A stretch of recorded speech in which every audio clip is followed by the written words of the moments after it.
Board games, board games. I will be talking about board games, but I'm not gonna shout. Board games. I'm gonna be talking about board games, but I'm not gonna shout. Hello, and I'm Bez. I'm saying goodbye to a whole bunch of games, and I'm going to quickly talk about what I think about the games. I'm going to try and quickly say something I like, something I maybe like a little bit less, and talk about why I'm getting rid of the stuff. So there is a lot of games here. So there's all of these, um, all of these, and all of these, and all some others as well. But yeah, so there's a whole bunch of games. This is probably going to take like an hour and a half, even if I spend like a minute on each one. So I'll try to be even faster than that. So let's start. Catacombs. This is amazing. Like, I love the fact that it's a dexterity game, but with a little bit of strategy. That's not a mix you usually get.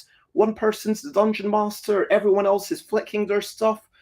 The truth is, like, whenever I played it, it just didn't come quite to life for me. Also, this is the old edition, which has art which some people will like, but it kind of looks like really old. Yeah, it's like this really old. How can I? It it just I don't know. It's like it feels dated and it doesn't help provoke a fun atmosphere. So into the box it goes. Done. Axio. So if you don't know Ingenious by Reiner Knizia, that's a brilliant game. Although even if I had that one, I would probably be getting rid of that as well. Axio, it's an abstract game with a bit of luck. You're pulling out these domino tiles, putting them on top of each other. It's got some lovely decision space. Um, it's kind of mathsy. You need to ponder what to do. It's in the same range as Quirkle. Compared to Ingenious, Axio hexagons are the bestagons, and there's an extra rule about making holes that's meant to add some of the complexity and interest that it loses by being only on squares, but it doesn't quite work, in my opinion. I mean, of course, all of this is my opinion. I'm not going to talk about that game because I don't like the person. Bounce off. It's a really cool idea. You're bouncing balls. You're trying to put them into the um, thing into a grid to make certain shapes. But if you both are rubbish at it, then the game will just be horrible. I mean, I like games where it's like, oh, I'm rubbish, but haha, I get 0 points until we come to the end and something happens. But this game doesn't really have that aspect of pushing itself towards an end. And for me, that really lets the game down. But I do love what it's trying to do. Yeah, Monster Trap's a game that I got, but there were never any instructions, and yeah, I never found them online and I couldn't work out how to play. Macroscope. This is a brilliant idea. I love it genuinely. But actually, I might keep this because each picture, each card is a picture, and the whole idea. Let's actually play this together. The core concept is beautiful, but I believe in that it's a little bit overly complicated. So you start off with all of these plugs in this thing, and you've got so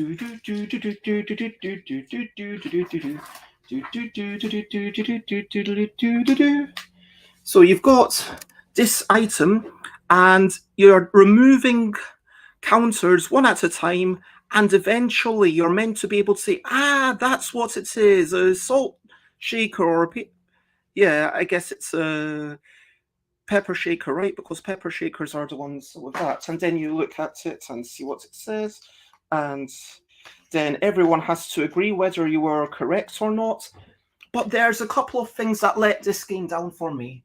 Firstly, the overall scoring is really complex with, yeah, now I'm talking to myself too. give it up again. It's kind of complex with, oh, you get the opportunity to remove stuff, you get the opportunity to... I just want us to all pick up stuff and guess what it is. That's a really fun core activity, but it just feels muddled by all the scoring and the tokens and everything that goes around it. It's like you've got all these crystals and the dice, and yeah, like, I don't... okay, fine, roll dice to see what you take off, but and then when you make a guess, everyone has, like, you have to see... And also, like, when you look at that, I mean, even with... well, now you can tell what it is, but even with all the holes actually removed, sometimes, like, this is meant to be, clearly it's a Soul Shaker, but sometimes it's just not even totally visible. Like, I mean, is that crocodile? Is it a dragon? Is it... yeah, there's too much complication for what should be a really fun game, and that is Macroscope. And I've got some comments. Hello Slivers, it's lovely to see you, and hello Timmy, it's lovely to see you too. And I'm saying goodbye to a whole bunch of games ahead of my party. So Twister, I love Twister. This might sound really conceited, but in my opinion, there's never a time when I would want to play Twister when I wouldn't rather play Yogi. And so, like, I kind of feel like, for me, I would always rather play Yogi. So into the box it goes. Okay, I'm actually going to give this a fuller review because I promised the publisher that I would review this. This is actually a really, really good game. The Magician, and I'm actually talking myself into keeping it now. So, have you ever liked the idea of connect the dots, but felt like it's really sad that you see the dots and then you know what it's already making? Well, in this game, the twist is that you've got this grid and you don't know which parts are going to be connected. And you've got a little card that says something like, okay, here you've got to, here you've got to connect this symbol, find it, and then connect it to the next one. And then this has no relationship on where those symbols are in the game. So at the end, you could be creating anything. You could be creating an iron or a elephant or a house. And hopefully by the end, there'll be some point where you say, that's what I'm doing. And there's a little symbol to say, okay, around here you make a little circle, around here you do a curve. So you could actually get a curved thing like this butterfly. That could be one of the cards. Obviously, like lots of these games, once you've played through that, it doesn't really work anymore. But actually, as an occasional thing, I love this. It's so delightful. I'm actually going to put it in a separate pile because I've talked myself into keeping it. Okay, Thunderbirds by Matt Leacock. It's a well-designed, cooperative game. I just hate dice. That's the truth. And, like, for me, why have dice in a game? Like, it's like, especially in a cooperative game, it's like, do you need this? It's like sometimes strictly better, sometimes strictly worse, and the bad person moves around, and sometimes, hey, they're going to do a lot of damage, sometimes they do little damage. And I played this game 3 times, and the first time I lost, the second 2 times I won, and then I was like, yeah, I won, but was it really because I made better decisions? Or was it just because I rolled a bit better? Because in that first game, I did roll really badly. And for me, that feels slightly dissatisfying. And I understand. I'm really intolerant to dice. But if you like the theme, if you don't mind dice, if you don't mind a bit of luck, then, you know, you've got a lot of interesting decisions to make about moving around the board and prioritizing how to thwart the evil plans of... I can't remember the name of... like, that shows that I'm not really a fan. The Hood, that's the one. The Hood. You're stopping the Hood. And that's going into the box. Perplexity. I played this once with David Brain. This is a cool little... yeah, it's a quiz game. If you enjoy quiz games, some of these are interesting. For example, let me tell you the So, languages. Neuf in French multiplied by dos in Spanish. I mean, is that a good question? It's just like either you know it or you don't. Anagrams. English Prime Minister, the Great Charmer. Okay, I don't know that one. I'm not great at anagrams. What's the next letter? Zottffsse. Oh, that's a hard one. I've no idea. And like the questions are actually really good, but like a lot of questions, am I going to get the most value out of this? And then it has that old Trivial Pursuit problem where you do well, you go again. I mean, the questions are cool, but then you've got like, okay, and the questions come in this giant box, so like they're really big and chunky, which I like. And you've got like nice little glass beads and stones for some reason, and yeah, more questions and more. There's literally 4 boxes of these questions. It's ridiculous. And then, like a lot of these quiz games, you've got the totally superfluous board where you move around and you've got to do all the things, and it just feels, hey, David Brain's going to be beating me, and there's nothing that I can do about it. I might have a little look through some of the questions before I give it to you. Polarity is such a nice game if you can do the thing. So the whole point is that you've got these magnets, and let's see if I can make this work. So the idea is that you've got to get the magnets so they're kind of floating. So if you do it really gently,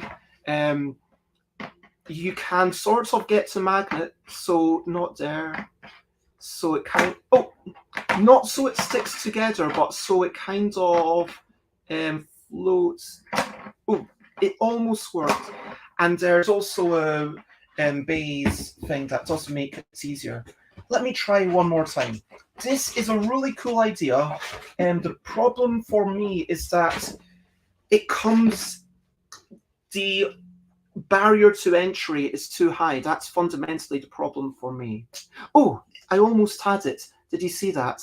Hold on, anyway, you can tell how it's already tricky, and trying to do this in front of camera is going to make it even trickier. Oh, did you see that? I had it. Like, if I wasn't holding this box, I would totally have had it. But yeah, so it's like, so basically this game has the fun of cluster. You're trying to get stuff to be on the board and be floating and try to not get them to click each other. But before you can play, you need to get them to float. Like before you, not at the start of the game, but before you can access the, hey, I'm able to engage with the game. I'm able to engage with where these things go on this cloth board, which is a circle, which is fine. It makes sense. And it's all good. And I'm sure that if I got really good at it, I would have fun with it. But then, which of my friends would have fun with it? Because then they've got to get really good at doing the same thing. And so, yeah, that's why I'm getting rid of it, because it's too inaccessible. That's how I'll put it. So, yeah, Polarity, it's a really nice game if you can get good at it. That's Polarity.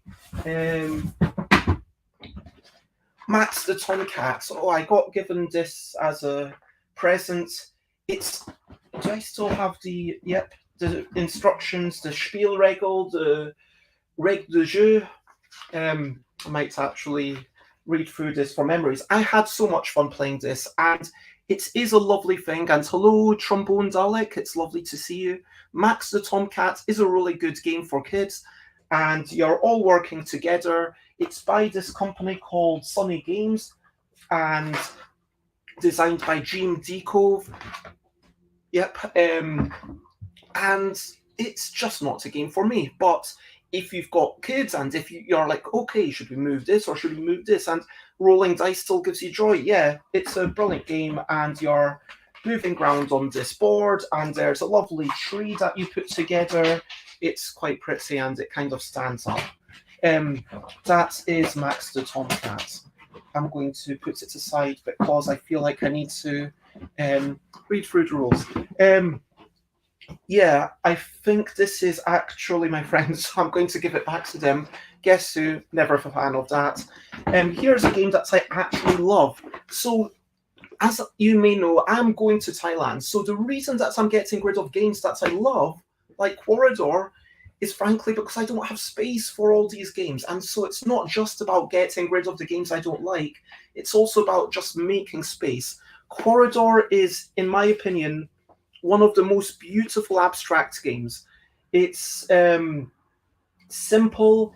It's completely unlike anything else. It's not a case of placing down stones and capturing them. It's not a case of moving around and capturing stuff. It's not a case of making certain patterns to win or blocking the other person to win. Well, it kind of is.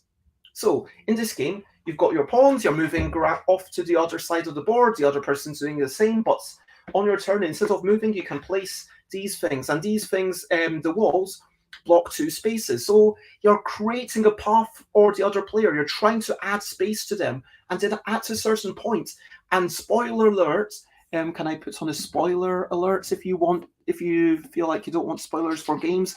This is a strategic note that at a certain point I realized, oh my gosh, it's not just about getting in the way of your opponent. Sometimes you want to block one of your own sides, because if you've got a long tunnel and the other side is opened, and at some point the opponent could block just in front of you, and then you need to go all the way back. So at some point you block that exit, so you'll never need to go all the way back, because you can't make it impossible for the other person to get to the end.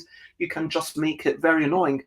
And that kind of, wow, I just realized that you have those moments of discovery. It's such a beautiful game, Corridor, but at the same time, am I going to find people to play this with regularly? And so that's why I'm giving away a lot of my 2-player abstract strategy games. Yeah, like Perfect Information stuff. Punderdome is like, yeah, it's a creativity tool where you all make puns. Puns are fun, but yeah, the example is colors and minor injuries. When I stub my toe, I yell ow. That's not even a good pun, because like it's yell ow, yellow. It's a good pun when it's written, but yell ow and yellow, it would have been better if it said I yell oh. That would be better. Anyway, so as you can tell, that the best pun they could possibly come up with in the back was mediocre. It's a struggle to come up with stuff. Anyway, that's the thing. It's not as hard as Why Did the Chicken, but it's definitely a hard game. Let me sit on the bed. Actually, I'm going to make space and sit down here. So we've got, Sushi Go. Sushi Go is a game I absolutely adore by Phil Walker Harding. I think that there was a stream I did where I played this game against Phil and managed to win. Trombones Alex says, my friends tried a similar pun game and didn't enjoy it for similar reasons. Yeah, it's really hard where you're making games where it's kind of, hey, you need to be really creative. And yeah, like how much you want the game to give you some guidance, but not just do all the work for you. You want to feel like you have some element of control. Anyway, Sushi Go is super brilliant. I think this is one of the best games ever. The cards, like, yeah, I want to give it up, because the truth is I've got so many other games, and we'll probably, if I really wanted to find it, we'd probably find it in a board game cafe. But I love it 2 players, although if you want to be really good at it, you have to really commit to memory what's going around. And the tension of, okay, do I take the tempura knowing that I need to get anything and other people can block me? Or the sashimi, which is such a big reward, but it can be nothing. You can spend 2 cards and get nothing. Like, that brings real tension into the game. And in the fact that there's basic cards that are worth 1, 2, or 3 points, there's a good amount of luck. So it's not like the best person always wins, but it sets a base level of, hey, this is roughly how much stuff is worth. So you feel good, like, hey, I've generally got something. And yeah, if you want to hear me talk more about that, check out my stream with Phil Walker Harding. This is something that I bought from a charity shop. Noughts and Crosses drinking game. It's 9 shot glasses and a glass board. It is really pretty. It does look cool. It is actually a glass board. I was just wondering, how do you play Noughts and Crosses as a drinking game? There were no instructions, so I still don't know. I assume it was terrible. Hello, Xate. I hope that you're generally well. I have put aside a whole bunch of games for you. Oh, this is it. There we go. And so, yeah, that's Noughts and Crosses. How would you play Noughts and Crosses as a drinking game? Like, was it just, like, in order to place one of your things, you need to drink that? And so you're always drinking? Like, I don't get it. Use different colored drinks. Oh, no, like, the shot glasses have symbols on them. Oh, I'm going to do a separate review of this because I promised to review it. But yeah, Vamp on the Batwalk, it's really clever. It's sort of a trick-taking game, but feels totally different.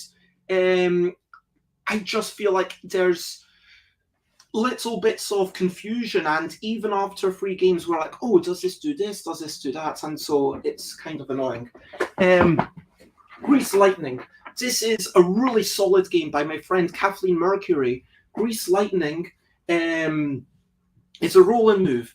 And the trick is that you're going round a whirlpool and there's like 3 different things, and then it's just meant to be super chaotic, where you throw stuff in the other person's way and you can change the actual map. And changing the actual map is a really nice, empowering thing. I feel like I would have preferred Kathleen Mercury's game if, like, pre-publication. It sounds like they try to take a little bit of that chaos out of it. And I know I don't normally like chaotic games, but I mean, look at Kitty Cataclysm. I like that kind of level of chaos in a short game. And this says 45 minutes, but it doesn't even need to be that long. Like, it could have been a bit faster, and I feel like this could have been so good, but like, why? By reducing the chaos, by reducing the spikes, you also reduce the excitement, and that's really sad. But Kathleen Mercury, if you're watching this, you did a brilliant job, and I love you. Hive Pocket. Hive is also an amazing game. So for a lot of people, if they say, oh, you want to play chess, try Hive instead. I'm not sure I totally agree, because I don't think one's necessarily better than the other. But I can totally see why people make that comparison. So you've got these big chunky pieces. So you've got your ants, your grasshoppers, beetles, and spiders. And spiders are clearly the worst. They can only move 3 spaces. Ants kind of have the power to go anywhere. Grasshoppers can jump. Beetles can actually go on top of stuff. And your objective of the game is to completely surround the other person's queen. And it's a really nice game. I mean, there's a lot to think about. But like most abstract strategy games, look, I played this 40 times before I bought it. I played it 40 times on boardspace.net, and then I played it less than 10 times probably since, like, I have enjoyed it. People have enjoyed it with me, but there's always, okay, now I'm teaching this to you, and am I able to play it? Honestly, when I play this, it's just, I would rather be playing Go. If I'm bringing someone onto the journey, let's play Go instead. I know that sounds like hey, it's not as good as the best game ever, but it's also, does this offer a fundamentally different space? And I think that if you want games about moving around stuff and trapping stuff, it's a brilliant game, and check it out. But yeah, let's arbitrarily, I don't care. Ice Flow, this is a nice game. It's about moving stuff, and the ice flows move down, and you've got to go onto the ice flows and pick up stuff, but it's all just a bit too slow for what's really a simple game. And it's published by the infamous JKLM, which turns out to be a pyramid scheme. So some of the games got published they are totally defunct, but some of the games didn't. Anyway, the reason I'm getting rid of this is it's just a bit too slow for what it is. That's my personal feelings. Of course, all of these are my personal feelings. Let me pick some stuff that's small to fit into the box. Okay, The Pretender. This is from Gamely Games. This is. I like party games. I really like party games, but when I'm playing a party game, I still want very clear rules of what's allowed and what's not allowed. And this is a quick little thing. It's kind of like The Chameleon or like Spyfall, but with charades rather than words or questions. And it's like, okay, I've got this idea, you've got that idea, and it's like, okay, how then? And it's fine, but then look at the back of the box. Like, what are you trying to mime? You're trying to mime sea creatures. How do you mime this? Like, you're trying to mime school subjects. Miming a school subject? Like, it just feels a bit like every time I've played, it just kind of falls a little bit short because it just feels really hard to do. So that's The Pretender. It just doesn't feel like, oh, of course that's what you were doing. Yeah, Find a Pickle. I've not even played this. I got given it for free at the end of a UK Games Expo. It doesn't sound like, it's a game. Thank you very much, Team Custard Kraken, for giving it to me. It doesn't sound like something that offers me any agency. When I play games, I like to have a bit of agency. That's my personal opinion. Let's go to a game that I have enjoyed, Gang the Mem. And this is by Tony Boydell, better known for Stonedonia and a lot of other stuff. And Tony's a lovely person. I was going to swear into the footnote. Like, Tony also loves swearing, which is why I want. So Gang the Mem, it's got like these smoking grannies and are all doing weird things, and the art is quite ridiculous. It's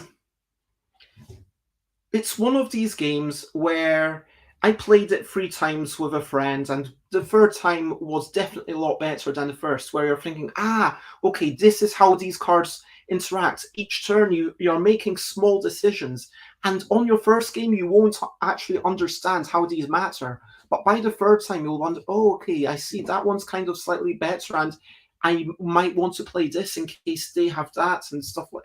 And so there's definitely a lot to think about there. It kind of reminds me of trick-taking games because it occupies a similar mind space where there's a similar amount of luck and there's a similar amount of, oh, if that, then that, but then they might have that, and so, and they're like Fox in the Forest almost, but instead of foxes, it's swearing grannies, and that's actually a ridiculously cool thing, and I'm glad it exists, but it's not something I will be keeping.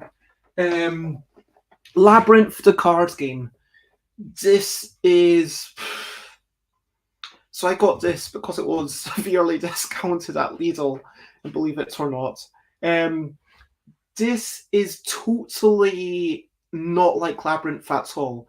So Labyrinth, it's basically, once you've got the randomness of which thing are you going for, and then you're moving around this big maze, and it's, oh, what's going on here? Here each of these cards is a little square, and then you're adding stuff, and then whenever you make a link of similar things, hooray, you score points.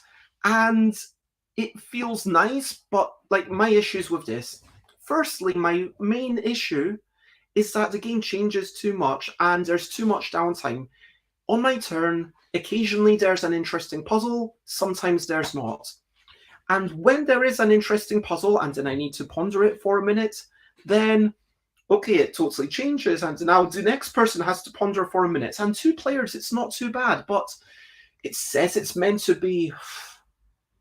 it doesn't even say 2 to 6. So yeah, the first time I played it, we were like 5, and that was just a miserable experience. And I bleeping hate it when games tell you 2 to 6, but really, it's like just, oh, you could go to any player account and like, I know people might get annoyed with me for putting 2 to 5-ish or 2 to 8. Like, I think a game about cute comical creatures and trying to identify them after someone makes noises has 4 to 8-ish on it. But, like, that's because above that, it gets slightly slower. And it's like, yeah, you can play with more, but it might be a bit rubbish. Anyway, so please, publishers, be clearer. Vivid Memories. This is a lovely game from Matthew Dunstan and Brett Gilbert.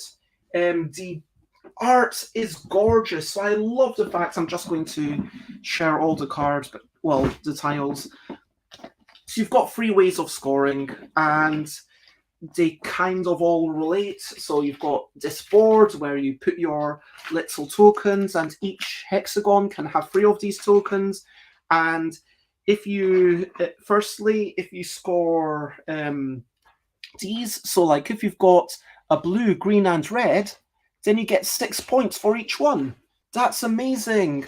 And the trick is that if you've got 1, you need to score all of them. Like, you score at the end of the round, so it's kind of like, okay, I'm going to hold off on making this shape until I can make 5 of them at once. Haha! I did this! And that's really cool. When you get these tiles, they allow you these special abilities, and then there's a push-pull decision space of, okay, when do I use these abilities? That's really cool. And then, yeah, you're also scoring for making links, and then when you score the links afterwards, the links go into here, and then if you've made a link with everything here, so like the green, yellow, and reddish, like then you'll score this. Does that say 18? Oh, it's upside down. That's what's going on. Yeah, 18 points. And whereas here, where it's just the one tile, it's 1. And then these are your actions, and it's all really nice. It's all a really nice game. I feel for me, after playing it twice, I've kind of understood the puzzle. I'm not saying I'm an expert at it. Like, if it went online, like, tomorrow, I would probably be reasonable at it, but not like the top in the world or anything. But like, I feel like I've gotten enough. Like, I feel like I've gone through that exploration, and like there's now, I feel like if I had this amazing score, and then like now can I reach those highs again? And I feel like I'm done with it for that reason. Anyway, I do want to share that these memories, when you get them, it's like, hey, here's a kid riding their bike, but then in their imagination, they're doing this thing, and here's a kid on a toboggan, and like in their imaginations are on a rocket. I'm just going to share all of these because Andrew Bosley, I think, is the artist. It's really cute how it kind of changes the memories from like something semi-realistic into something more fantastical. But the whole like the whole theme is there really a theme? Trombone says, I played that at Tantrum Con and really enjoyed it. Definitely want to play more of it. Like, I'm not saying it's a bad game. Like, none of these are bad games. Like, you can see in the background, it's photosynthesis. It's like always a case of, realistically, with my limited time, do I want to play this more, or do I want to play something where I'm not as familiar with it? Like, I don't feel like I've reached that level of mastery. And if I'm at the point where I'm like really exploring the levels of mastery, and this sounds terrible, like part of me, if a game isn't fun, wait, these are very similar. Like, one's just climbing a giant tree, one's going into a treehouse. If a game isn't fun with a skill disparity, I'm probably not going to keep it. Like, that's the reason for me getting rid of photosynthesis. Oh, I forgot. Everyone's got these slight asymmetric tiles just to mean, hey, you get bonus points for one particular color. It is really nice. It's a lovely game, but I will be getting rid of it. So into the box. There's no more space in this box. I need a new box. I need to start. Sorry.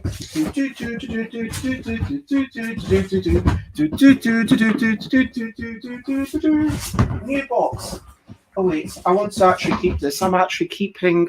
Yep,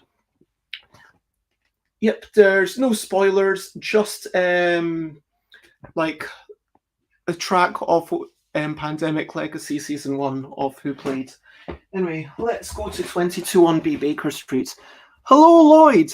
It's lovely to see you. I'm hyped to see you as well. And these are all the games that I'm getting rid of. So if you want to buy any of these games, then you can. Well, where will you be sending your games, though? A charity? No, I'm going to be taking them over, and Fanboy Free, Dave Salisbury is going to be running a shop if anyone wants to buy something from them. But also, like, if people want to buy these, then like that would be great and help fund me to, relocate. So, like, this is something that I bought for 10 quid because I had really nice memories of it as a child, and I played it a couple of times and was like, oh, this isn't as good as I remember. And then I played, and then I read through the. So my issue with this is that okay, there's a whole bunch of missions, like 75 cases it says on the back, and they go from the easy stuff to the difficult stuff, but none of the cases are based on deductive reasoning that's got anything to do with the person. Okay, like, let me give you a totally made up example. So it might say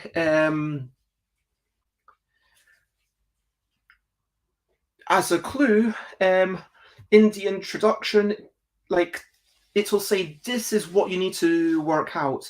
You need to work out what weapon was used, who it was, and where it was. And then it says Monday, Tuesday, Wednesday,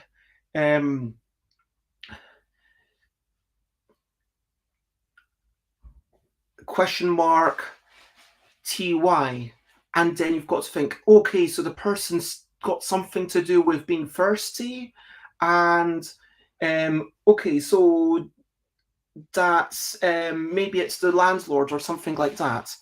And am I listing the day of the week underwears?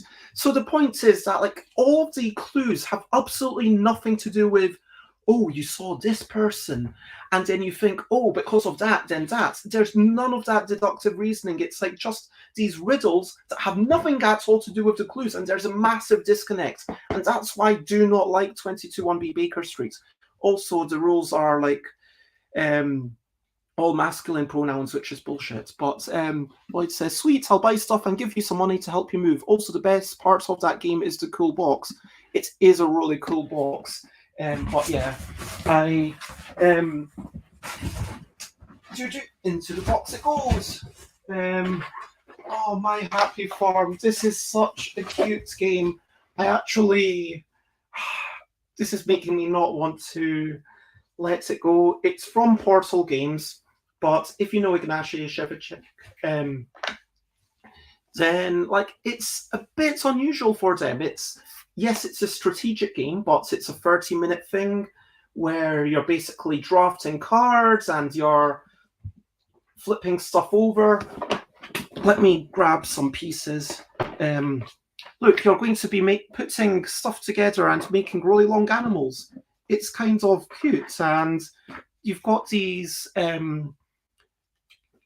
things that so your veggies go there, and then in summer the clover and carrots, which don't give you as much energy, but don't give you as much money, but they can be taken there. And in autumn, hey, everything's now visible, and if you wait too long, it all goes away.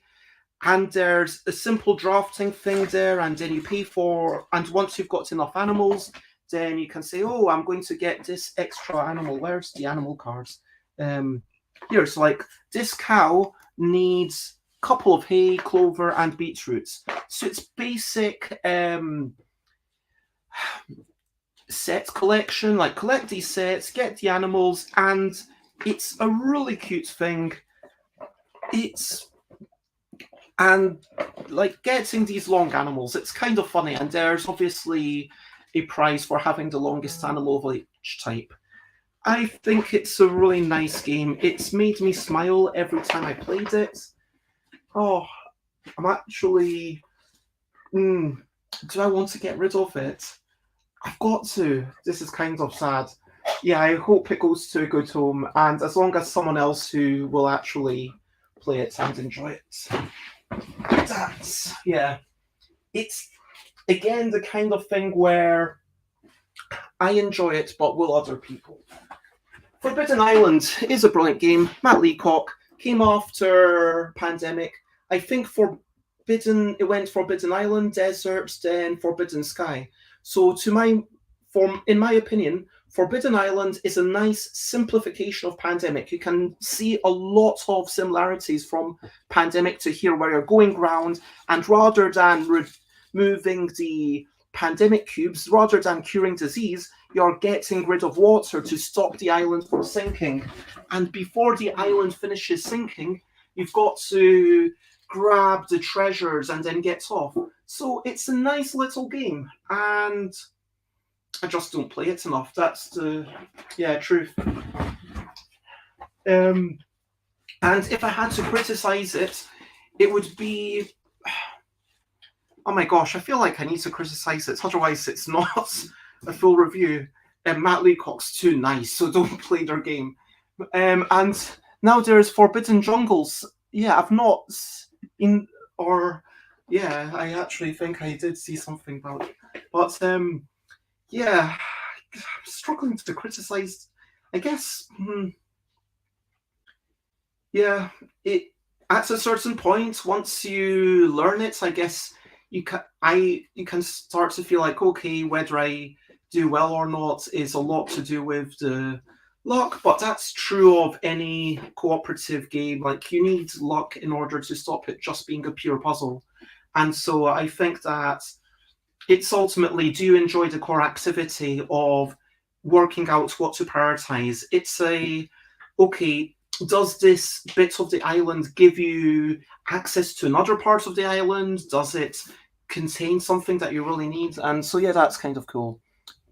Oh, Forbidden Jungle was in Gen Con. Oh, cool. That sounds really fun. Let me try and grab the slightly bigger games.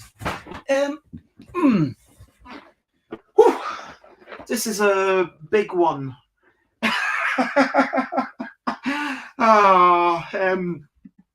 Super Fantasy Ugly Snouts Assault. I don't know if they deliberately made that USA. So this is a dungeon delving game, and now I kind of don't want. I'm just thinking of all the memories with this game. I bought it. I got it from the Indie Game Alliance. It's a cool idea from Red Glove, and it says on the side 1 to 6 players, 90 minutes. You know what? I'm actually keeping this. I'll talk about this another time, but here's a preview. It's a dungeon delving game, and it's got kind of slightly ridiculous things which aren't actually that ridiculous. I mean, the goblins, but it's all about wacky, fast play. It reminds me kind of Cora Quest. Frankly, if you like Cora Quest, if you want something that's a bit goofy and silly, then check it out. But I will be keeping that for now, I've decided.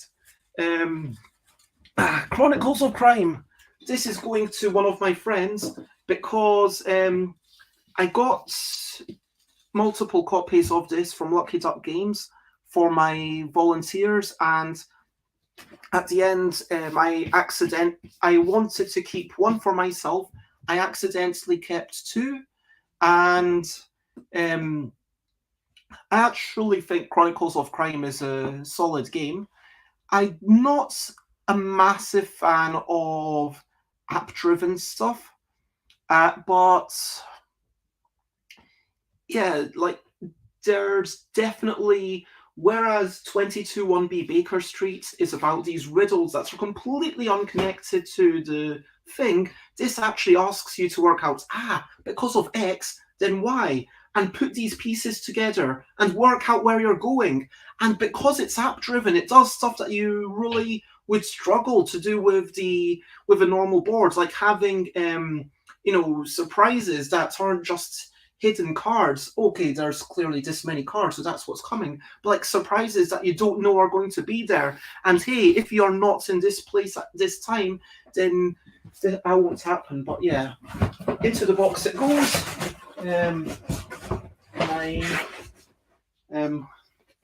Let's escape. Okay, this is the ultimate edition, it says on the box, of Escape from the Aliens in Outer Space. And shut up and sit down, call it a splendid, glorious liars convention. And Tom Vassell says it's absolutely fantastically fun to play. I played it with a bunch of other people. I think at least one of them would rather not be named because they don't want to go against Osprey Games publicly, but because it was published by them. And yeah, thanks for. And Lloyd says, big fan of Chronicles of Crime. So my issue with this is that if people are playing to win, it falls down. I like social deduction games, but if you say, hey, at this point, you're going to turn into an alien, and if you win as an alien, you win, then it's like, well, so only basically the last human loses? That feels really weird. And why would the aliens ever lose? Like, the aliens, like, it seems like the game wants you to be super sneaky as the aliens and not.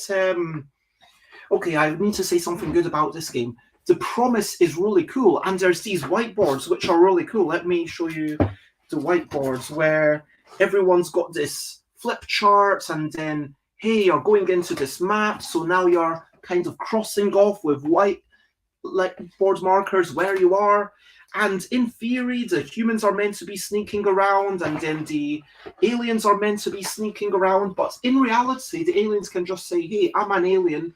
Let's go to where the other people are and make sure that we cover all the spaces. And you cover that escape pod. I'll cover this escape pod. And we can slaughter all the humans. And it feels like there's just once, if the aliens choose to do that, there's not enough counterplay. More like Escape from Utter Boredom, says Lloyd Gann. I assume you've played this as well, and you're not a big fan of it either. But that is definitely a game. Yeah. Conversely, Burgle Brothers is like actually a really good, solid co-op game by Tim Fowers. I can't remember how I got this. Was this a present? I think it might have been a present that I got at Spiel.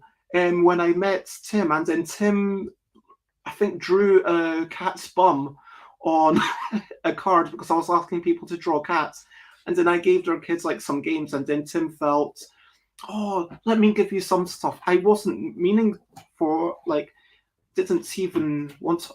It is a really nice game. I've played it a couple of times. You're wandering around and deciding where your pieces will go and cooperating and trying to evade a guard who has a slightly thing.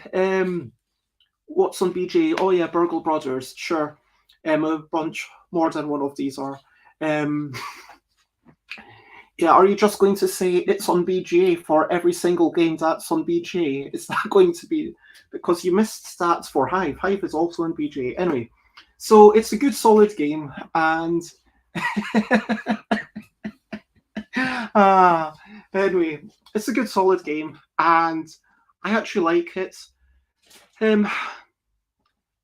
It's just, I don't know. Again, I'm trying to cut down my collection to like my top 20, and I don't know. I just don't feel. My keep it to play like a little bit more actually, because it does play slow. But it just hasn't had those moments of sparked excitement. Like, I don't want a co-op game where I'm just like, oh, we do this and then we do that and hey, we win. Great. I want a thing where it's like, oh, doing this. Oh my gosh, that happens. I want some excitement and I just don't get that. Oh, I'm barely listening. I'm working on BGA. I'm playing on BGA, playing trombone. Okay. That's totally fine. I'm going to call you out again. Euphoria is a game that I bought this from Turksy. I played it with Xate, and yeah, it's a nice game. I mean, I really like the theme of build a better dystopia. I mean, like the Xate says, it's not really a great free-player game, in which case, why does it say 226 on the box? Getting back to, I can't remember what the other one was. Like, why do you have this kind of thing? And it's a perfectly serviceable worker placement game, but it just didn't spark my heart on fire. I love Euphoria, but not as 2 to 3 players. With the expansion, it works well at 2 to 3. Yeah, so between two cities, I love the fact that they said 3 to 7 with a 1 to 2 player mode or something like that. But yeah, I'm just can't see myself getting it played that much at higher player counts. Simon, could I get a bigger box, please? Yes. Thank you.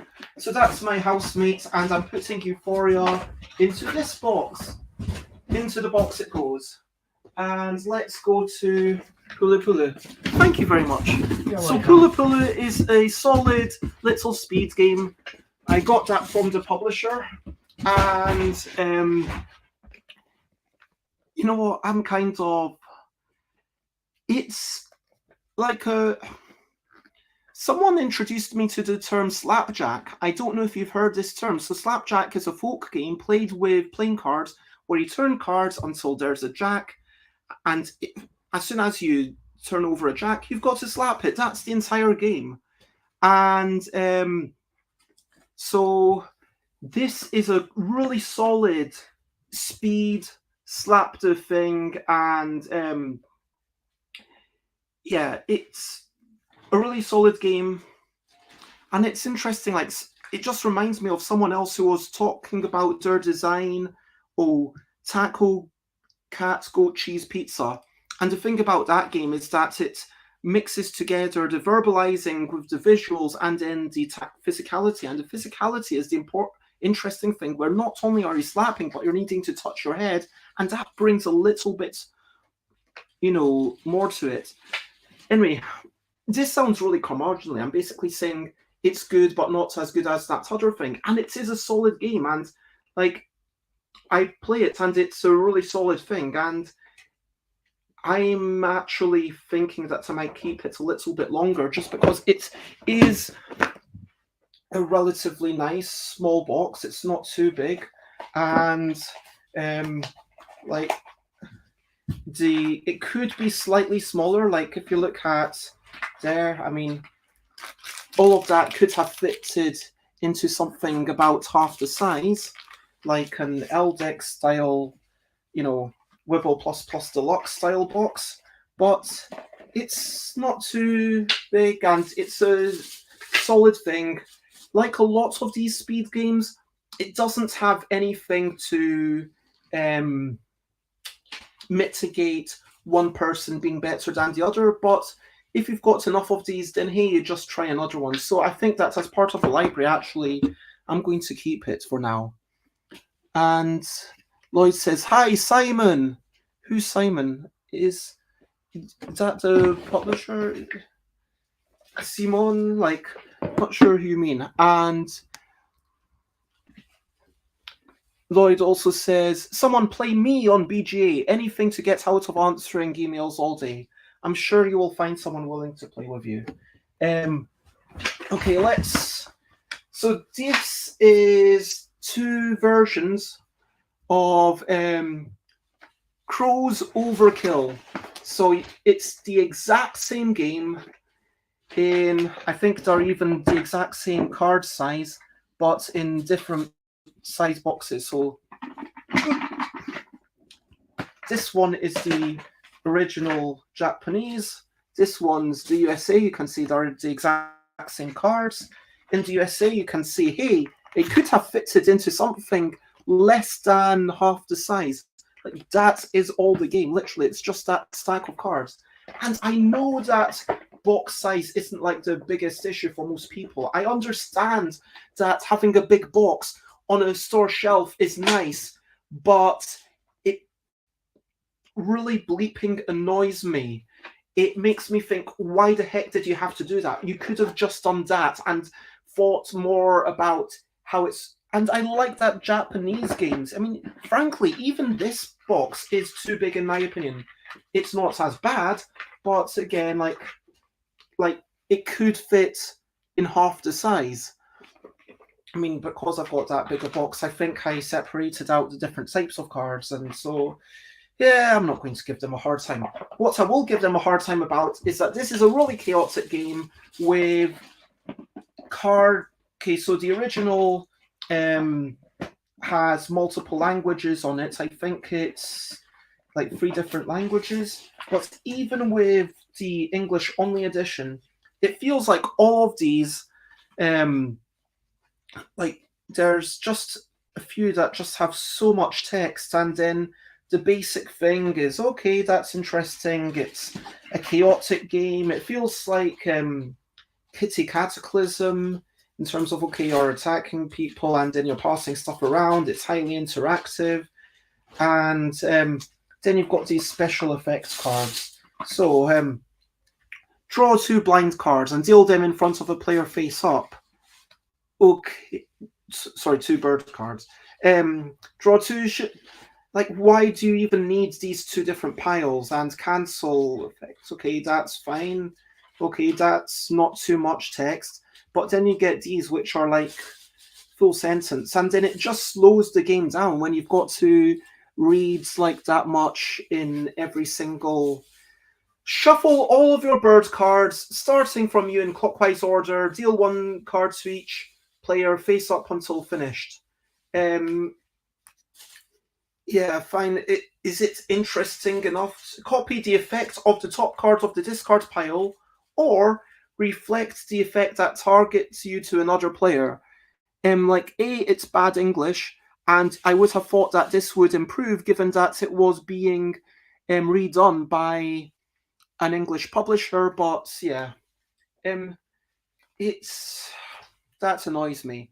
Hello, Mike. It's lovely to see you. And Lloyd says turn-based is the way forward. To be fair, I used to have a turn-based group on Board Game Arena, but it petered out. But yes, so that's why that's the main reason why I'm getting rid of both of these copies of this game, because it feels like a chaotic game that should be the kind of, okay, slam it down, play it with anyone, play it with everyone gets involved, but then you have to slow down to learn the bleeping game and read every card, and like half the time the cards don't even give you as much excitement and chaos as you would like, but then the fundamental game is all about that chaos, and so there's a weird dichotomy there. Yeah. Pyramid of the Sun. So this is from Strawberry Studio. I generally really like their graphic design. And this is by Frederick Moyerston. I don't like that typography. That's really hard to read. And hello, is that Tom? Bear Fish Pie. I'm afraid I'll be lurking as I'm in work, but happy to be here. Thank you for joining me. So I like this game. I played it with my friend Simon, my housemate, and read the rules and we're like, surely this is wrong. So the issue that we have is if you make a corner, so like you're starting off the bottom, you start with all these cards and then you place cards and then it can be on corners or they can be on top. And there's some qualifiers to what can go on top of stuff, but basically if you've got the right, if you're about to give someone the possibility of playing on the corner. And why would you give them the possibility of playing there when that would give them so many points? So instead, you just draw cards and then you discard because, like, hey, that's a better thing to do. And then you keep doing that, and then it can get into this stalemate where, okay, we are at this point, and whoever plays here is going to let the other person play at the top. So whoever plays the second card of the top, then basically the things on the sides gets double, the thing on the top gets triple, and that's such a big thing, triple points. So it's like, okay, I'm not going to play, no, I'm not going to play, no, I'm not going to play. And like, it just, if you want to house rule it to say that you have to play if you have too many cards in hand, then I think it could possibly work. But I would rather be working on my own games rather than house ruling other people's games. And that, for me, is a massive problem. Yes.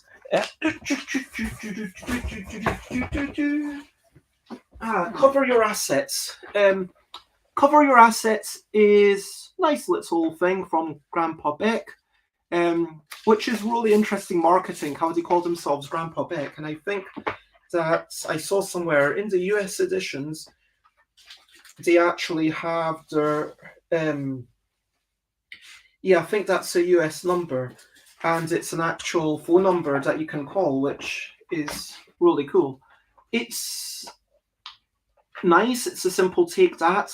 I think that when I played it, we had a really bad time with it.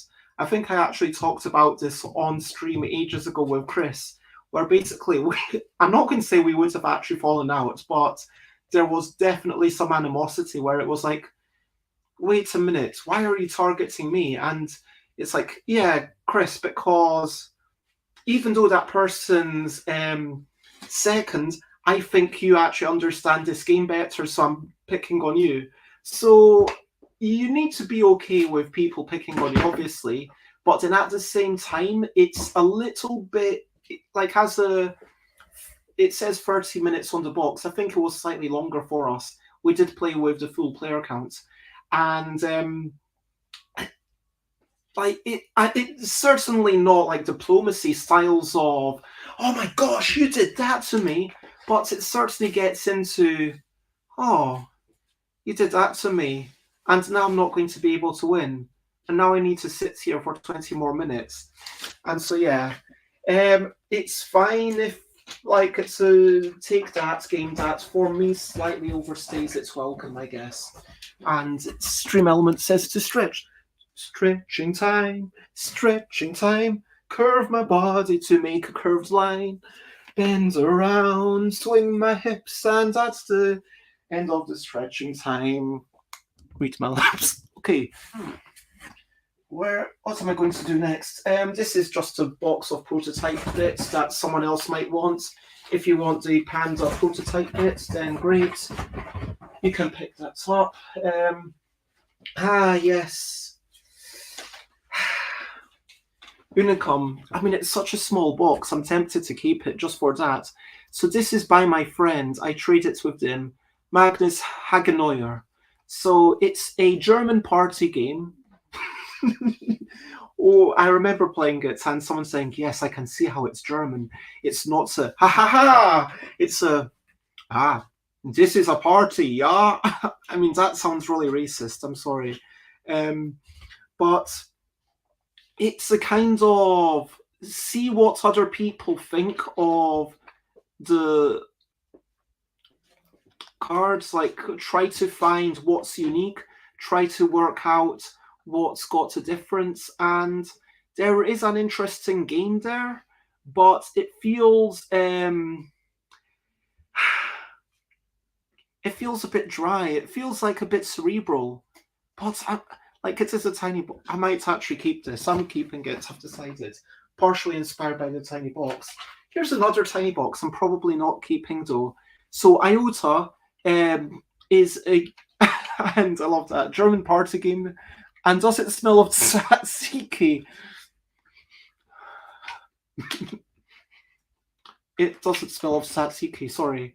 Iota.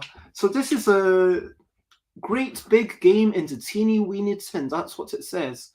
I don't know who designed it. Gene Mackies, maybe? And it's published by Greenright. You place cards. It's kind of like Quirkle. It's just honest. It's a nice. I like the tin. I like the fact that it's small. I like the fact that you're laying out stuff. I like the bold graphics. It's cute, but it kind of all comes down to this. Oh, what have other people played? And that's all I can do. There's a very simple. It feels when I was playing it, it felt like the decision space was quite limiting, and there wasn't room for me to explore or try any divergent strategies. It felt like, okay, that's what I'm doing. You know what? If you like Quirkle, then maybe try it. I don't know. Into the box. Let's go with Sound Delicious. Another game from Gamely Games, which is basically like charades, but you are making noises. So if I go boing, boing, boing, it does make me realize, oh, it was kind of like a game about, maybe I was inspired by this for a game about wee whimsical creatures and trying to identify the monsters makes noises. But people don't see the target object, so you have to guess, oh, are you doing a ball? Are you doing, it's a basketball. That's what I'm trying to do. So people shout ball and I go, yeah, like you have to try and make the noise of basketball, and there might be one, like an easy one of helicopter, or there might be one, actually, shall I do just one card and you can see if you can guess it? Okay, this is a medium difficulty one, and my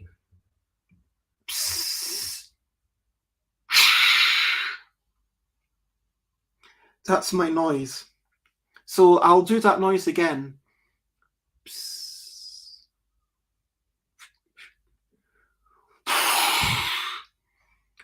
So any guesses for what that was? I'll kind of put it back into the box and I'll tell you, like, if no one's guessed correctly. But yeah, it's fine. It's just a bit frustrating. I do like that is the same one that we saw in the pub mic. It's exactly the same game. Well, not physically the same game because this is my copy, that was their copy. But yes, can you guess what I was trying to make the noise of? I'll do it one last time.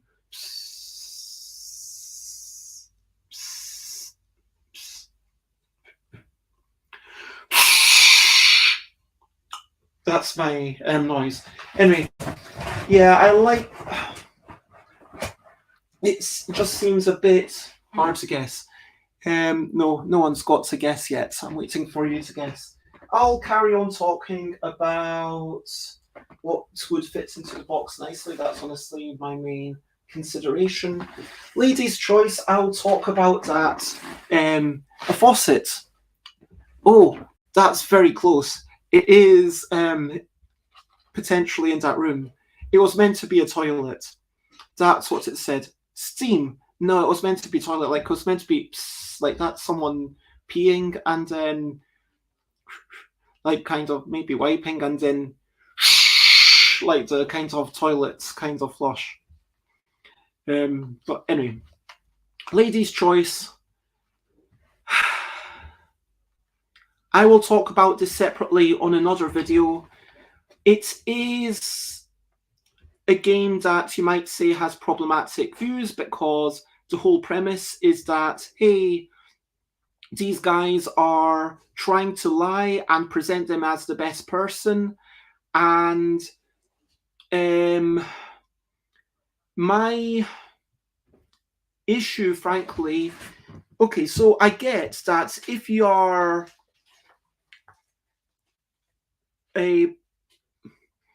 okay, so it has the uncomfortable scoring system that firstly you've got to rank all the human things, which is okay, fine. Like kicking dogs, that does make you a bad person. Bad kisser, okay, that's worse than being having really good abs. I get it. Like, there are people who I would rather be dating than other people. Like, if someone's a great listener, then great. And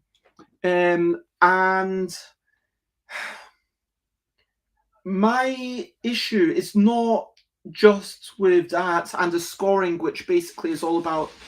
I mean, it's meant to be a model of the reality that the author perceives. Jonathan Philip Chambers, I think. Oh no, it says John Chambers. I'll go with that. So that they see it as being, hey, if you are a worse person, then you want to. If you're a worse match, then you get more points for being picked. But then what that incentivizes you to do within the game is that if you're a better person, sure, show off your good cards, but then make yourself worse. In reality, if you are a, not great person, if you're not great at listening, do something to sort that out. If you're kicking dogs, stop bleeping kicking dogs. Don't embrace that and be like, hey, I'm managing to get off with this other person despite my kicking of dogs. I mean, that's my one problem with it. My other problem, frankly, is that it seems like there's this promise of, hey, who am I going to pick? I've got this information, but there's never enough information to make any meaningful decisions. And yeah, the two-player game is a bit ridiculous and naff. Anyway, Xate says, that is unfortunately on Board Game Arena too. There's a gross card with a really long tongue, and I take it back. I won't play any game in turn-based. Please don't invite me to this. So, yeah, I promised that I would do a full review, so I'm putting it there, but I'm getting rid of it. But yeah, that is a thing. Mike asks a separate question. Am I excited for the weekend? Yes, I am. I am very much looking forward to it. I'm sad that you can't be there. I understand it's a big trip. And much love. I'm going to keep going. Oh, Difference. I'm going to do a separate video of this because I also promised. I really like this game. I'm biased because, Zhigamic. And also Hachette Board Games UK. I might be working with them when Yogi is... If Yogi were to hypothetically be remade, and I'm not... Obviously, it's not just up to me. It's not really up to me at all. But I think I'm allowed to say that I've been asked to work on a new edition of Yogi. So, then that might come out with Hachette UK. But, anyway. So, Difference. It's basically Spot the Difference made into a real-time game. It's so good. I actually prefer the... Where did I put the kids version? Did I accidentally put it into the box? Because I've got to review that as well. Difference Junior. Oh no, I'll check it afterwards.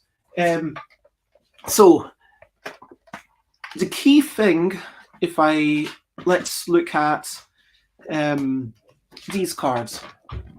There is a platonic ideal for these images, and none of these cards are that platonic ideal. Every card has one difference from the platonic ideal. So what that means is that between every two images, there are two differences. So it's like, spot the two differences. Can you spot the two differences? And it's actually quite challenging even as an adult. I'm looking at the screen. Oh, is the color of the bear? No, that's the same. I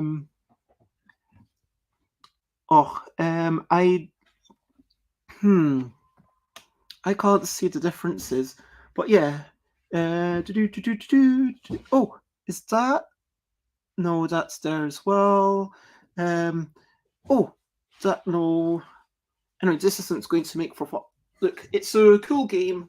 For me, I prefer the junior version, believe it or not, because with the adults version, it's a case of, okay, everyone's spending half a minute gazing at it until they're like, that's it. And like a lot of these speed games, again, it does have the issue of once you're good at it, no one can challenge you. But yeah, it's a really nice game. Growl by Joey Vigor is kind of not a social deduction game, more of a party game, but with social deduction aspects. Really nice system. You need to play with people that you trust. Like, there's no, what's the word I'm looking for?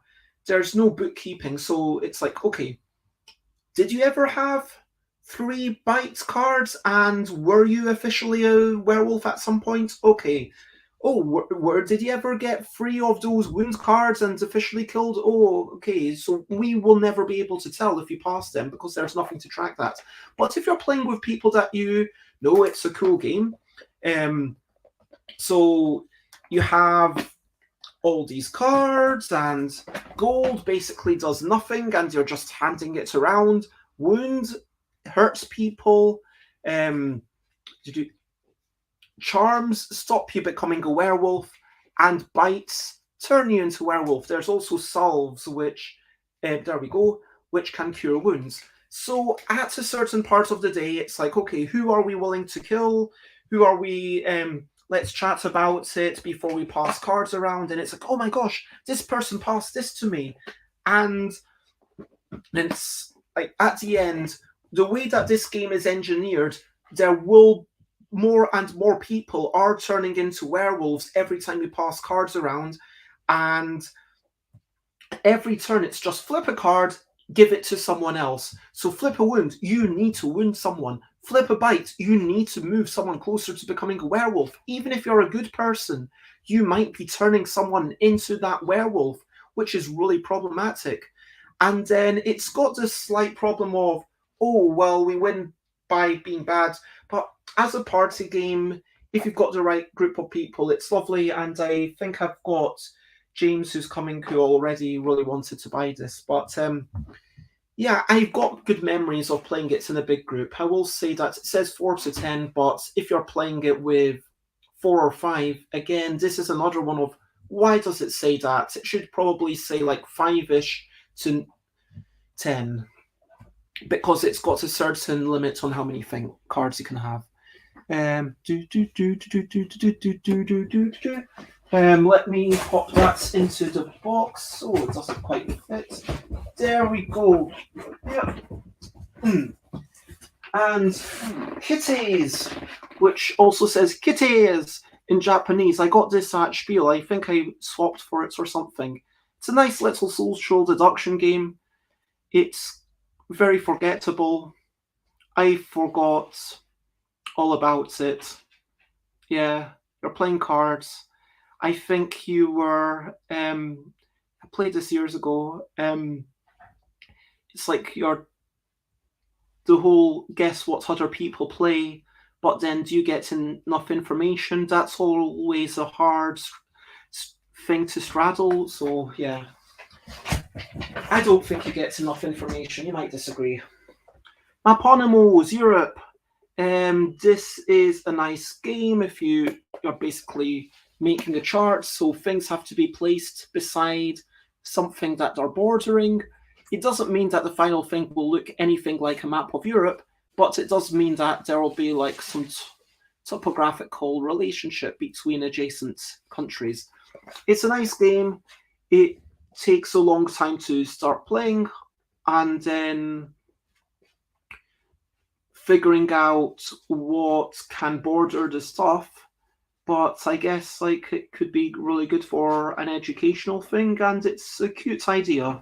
I just find it a bit slow, and I need to consult. You know what? It does make me feel like, oh, I should be learn these countries better, what they actually border. But then at the same time, in terms of the actual decision space, you're thinking, yeah, I don't have enough options to have that meaningful decision space. That's how I feel. Anyway, Maponimos, Europe. That's going to the side of the box. Dark Overlords. I'm not going to go into that. I was going to. That's not something I've even played, which is why I'm not talking about it. Board Game Geek, the card game. Parts of me actually. I might actually keep it just because it's a small box and it is quite a cute idea. And it's like, oh yeah, you've got all these things, and it represents games that presumably they felt were, worth including. It's a very simple set collection thing. It's fine. It's one that would work really well with Board Game Geeks, which is actually a nice thing. I'm going to close this box.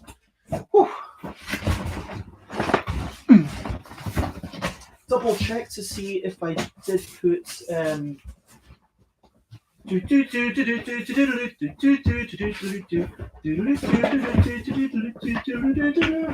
no. La Difference Junior does not appear to be here. I guess I'll see it if I. Okay. Chocobo. So I read David Parlett's book. So David about traditional card games, saying that there's fundamentally three main categories. You can think about trick-taking games, which a lot of us know. I mean, especially with the crew winning the Kennerspiel des Jahres. Was it I think it was the Kenner rather than the Spiel, right? I can't remember. And Fox and Forest, and there's almost been this big resurgence in trick-taking games. Then there's set collection games, and that might include something like as diverse as Rummy versus something like poker, where you're trying to make sets and they get ranked. And then finally, you've got the fishing games. And in fishing games, Scopa probably being the most popular. You've got a bunch of cards on the table, and then playing a card from your hand allows you to retrieve them. And there's lots of these fishing games played with the Hanafuda deck in Japan. And Shokuba is a designer fishing game by, I think this is, it doesn't say the designer on the box, but Michael Furch. So this is a fishing game for 2-4. Like lots of fishing games, it works best with 2. Like most fishing games, there's not enough agency and a bit too much luck for my personal tastes. Because, yeah, it's a nicely laid out thing. It works well. Not much else to say. I actually think this is a really cool concept in order to win. So, which character was created first? A, Batman, B, Superman, C, Bugs Bunny. So you don't just choose the one answer. So it's not, if you don't know, it's not a 1 in 3 chance. But if you don't know, it's a 1 in 6 chance because you've got to put the 3 of them in order to win. And some of the questions were ridiculously simple. I mean, for a board gamer, it says like, what has most sides? Like hexagon, octagon, dodecahedron. And like for like us, I think that it's like, well, clearly it's CBA. But I love the fact that normally with a multiple choice quiz, multiple choice allows you to have that excitement of maybe I can get it. Multiple choice allows you to say, well, I don't know, but I'll give it a go. But multiple choice, if you've got 3 options, then it's 1 in 3, and maybe that's a little bit too high. Maybe you don't want people to have that much chance of getting it purely by luck. But by making the answers essentially numerical, whether it's based on age or number of size or what's longest or what's tallest, you can give them 3 answers, and then rather, if you know one of them, compared to another one, well, then the third thing, you've got like 1 in 3 chance because it could go first, second, or third. So you've got to work that out and just guess. But if you know all 3 of them, then hooray. And there's something really lovely about that. Let me give you an example of a question. This is totally wrecked, these cards. But, oh wow. This isn't, I definitely had an open version. So this is, oh yes, I bought this for literally £1 ages ago, and I was like, yeah, fine. So which is fastest? A hummingbird's wings, B, a woodpecker pecking, C, an anteater's tongue. What do you think is fastest? What do you think is fastest, Simon? A hummingbird's wings, B, a woodpecker pecking, C, an anteater's tongue. So Mike has said wings, but it's not just about picking the fastest thing. You've then also got to pick the second fastest thing. That's the trick. But you are right about the wings. But now you've got a 50-50 chance. ABC, yes, you are correct. Sate, congratulations. You get a point. I'll play 2 more things because these are actually quite fun. I might keep this. Which causes most work injuries? Okay.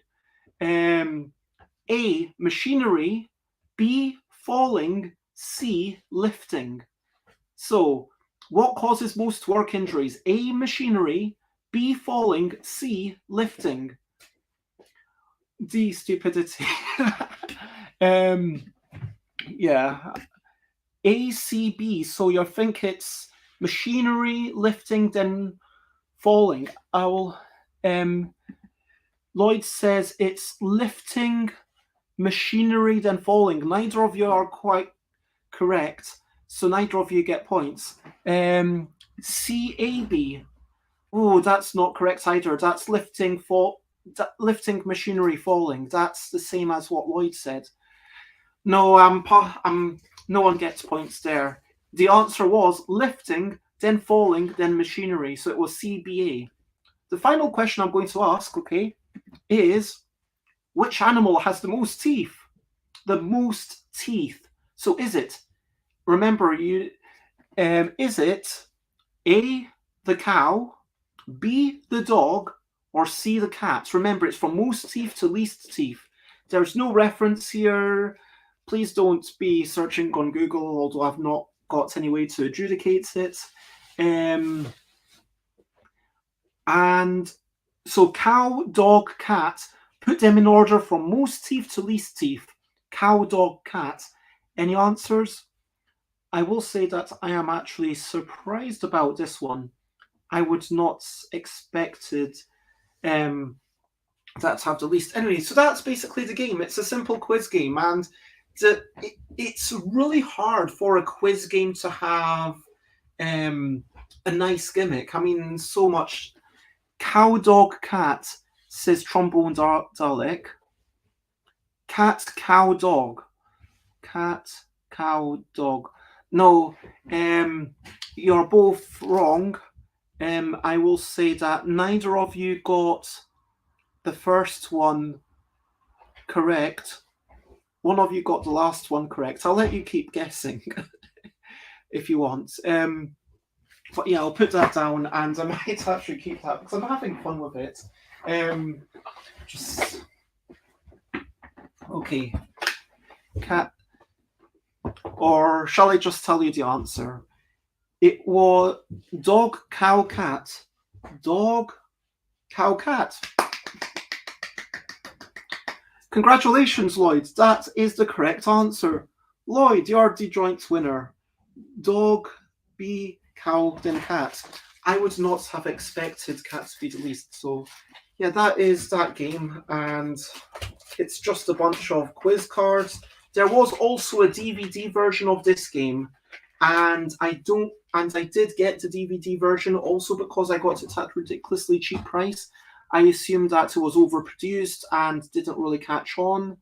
Maybe because 1 in 6 chance of a random lucky guess is not enough for most people. But I do really like that fact that, oh, I know these two, but where does the third one fit? And there's something really nice about that. So yeah, that's actually going to go on to the I'm going to keep it pile. Does this fit into the box? Yeah. Sandcastles by my friend Andy Harmon. I feel slightly bad getting rid of games that were basically presents from friends. In Sandcastles, it's got a little bit of take that.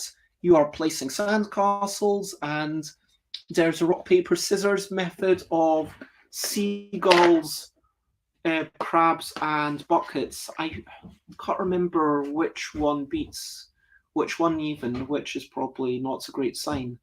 I think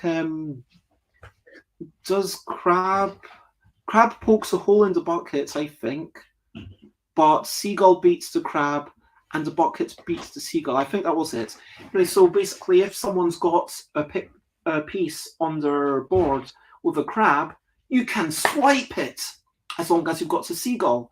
And you're trying to make specific shapes. You're trying to make big shapes.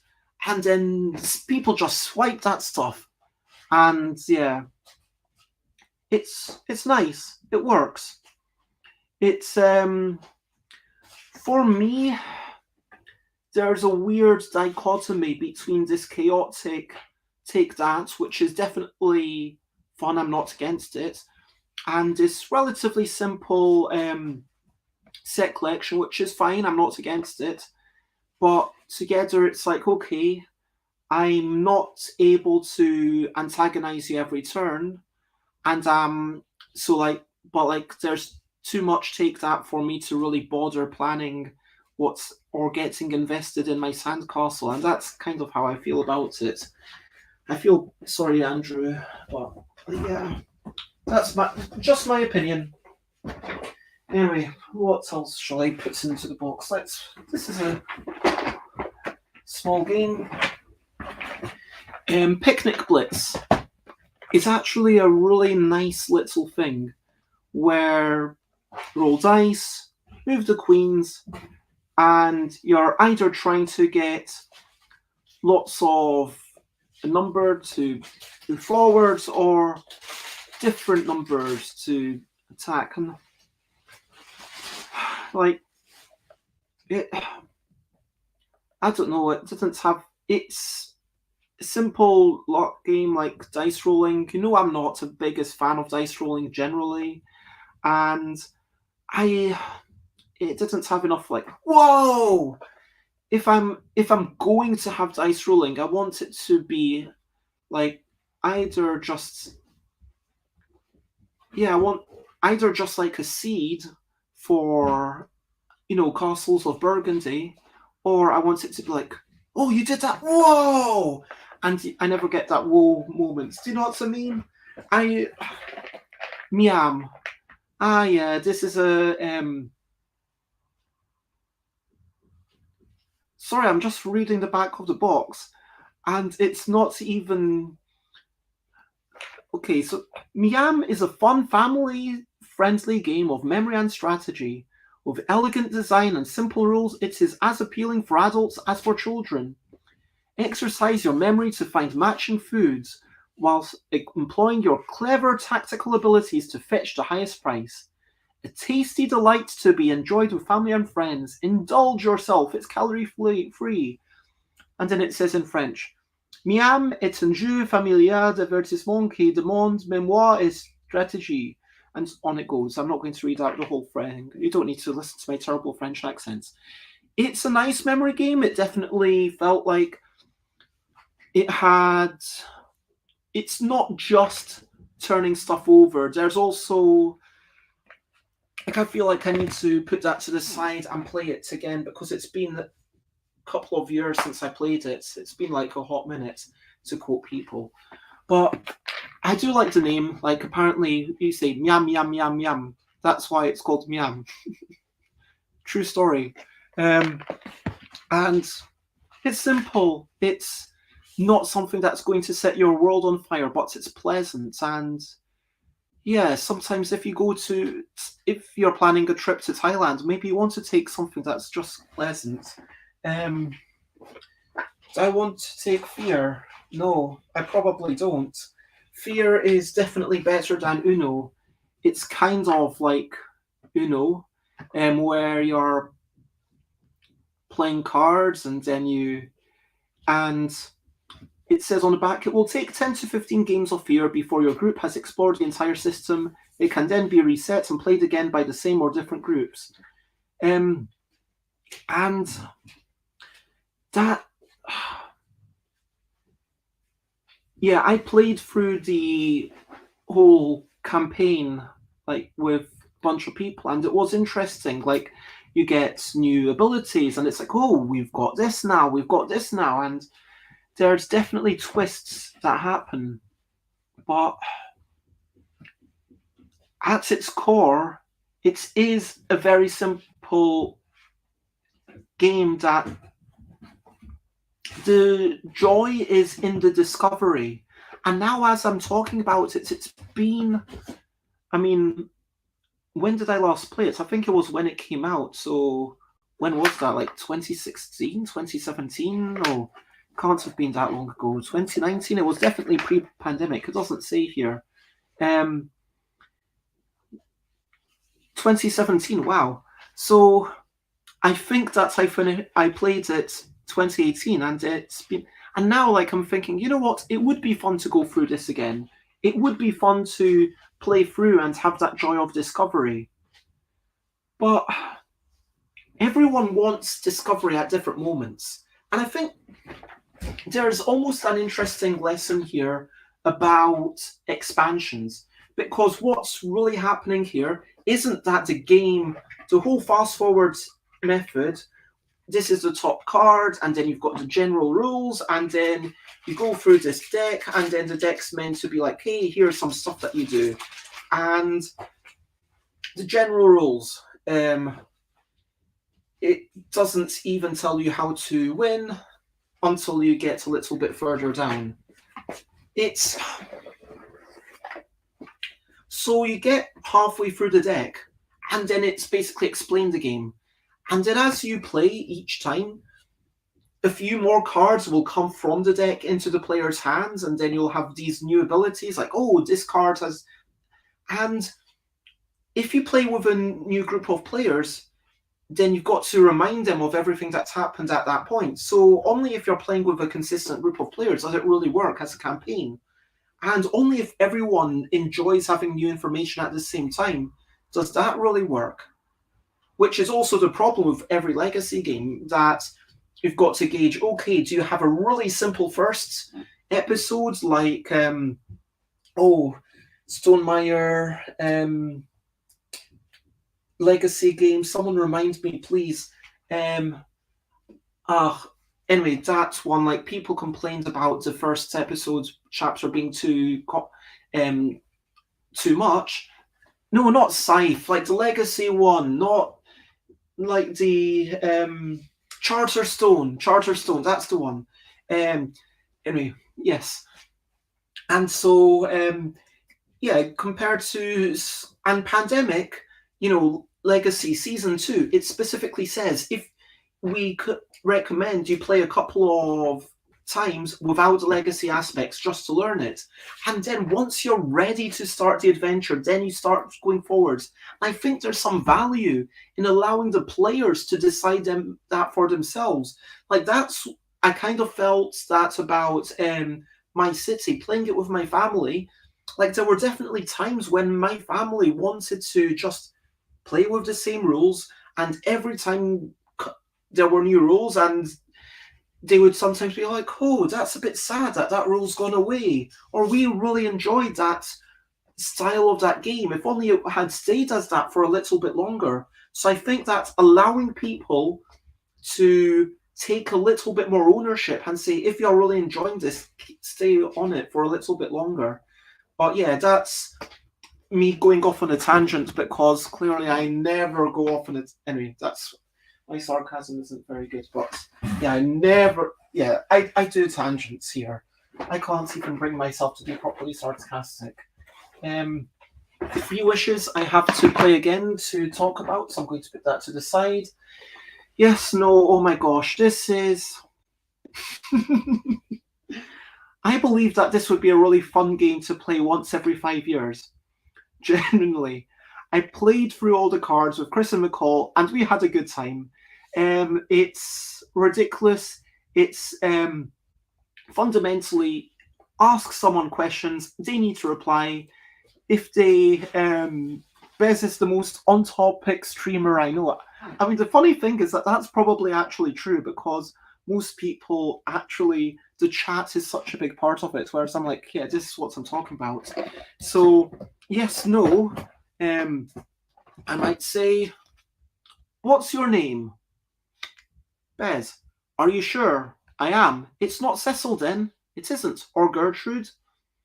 No, it's not. But you are a boy, aren't you? I am not. You did say your name was Cecil, didn't you? No, I didn't. Oh, I said no. And so if you ever say no or yes, then you lose. And then that person gets the card. If you if you manage to make it without saying no or yes, then you get the card. So hooray. There's a little bit of weirdness where the cards say look at the person to your right or look at the person to your left. So with 3 people, it might be that no one ever gets the opportunity to play the fun bit of the game, which is trying to not say yes or no. And yeah, it's a fun game, but it's something that you only want to play every few years. And honestly, I had fun with it. And it would be nice also if you say, okay, delaying even for a second, you lose. I kind of want to keep this now, because yes, it's not a great game that I'm going to bring out every month or even every year necessarily, but if I put it in storage, then I would absolutely love that in 2 years' time. Brilligerant says clever. Is that to do with the game? Yep, and the tagline, the cards game you can't say no to. Feel free to type whatever you want. Honestly, I do appreciate, I stream because I like seeing people's responses. I mean, knowing that someone's actually engaging with me, someone's connecting is the most important thing. And I am the opposite. I make a game out of interrupting Bez's flow. You get points if you make me laugh, especially when I'm upset. That's such a lovely thing. Bonus points if Bez forgets the current topic after. Nice bear. Okay, stretching time. Stretching time. Stretching time. This is the second stretching time. I'm going to make sure that I stand up for a while because it's stretching time. Stretching time. So, yeah, and if you're watching, then maybe take a moment to get out of your own seat. Is there anything small that I can fit into that box? Okay. Pick a Pig is a cool game. I could see myself playing it. There's also Pick a Dog and Pick a Seal, and you can mix them together.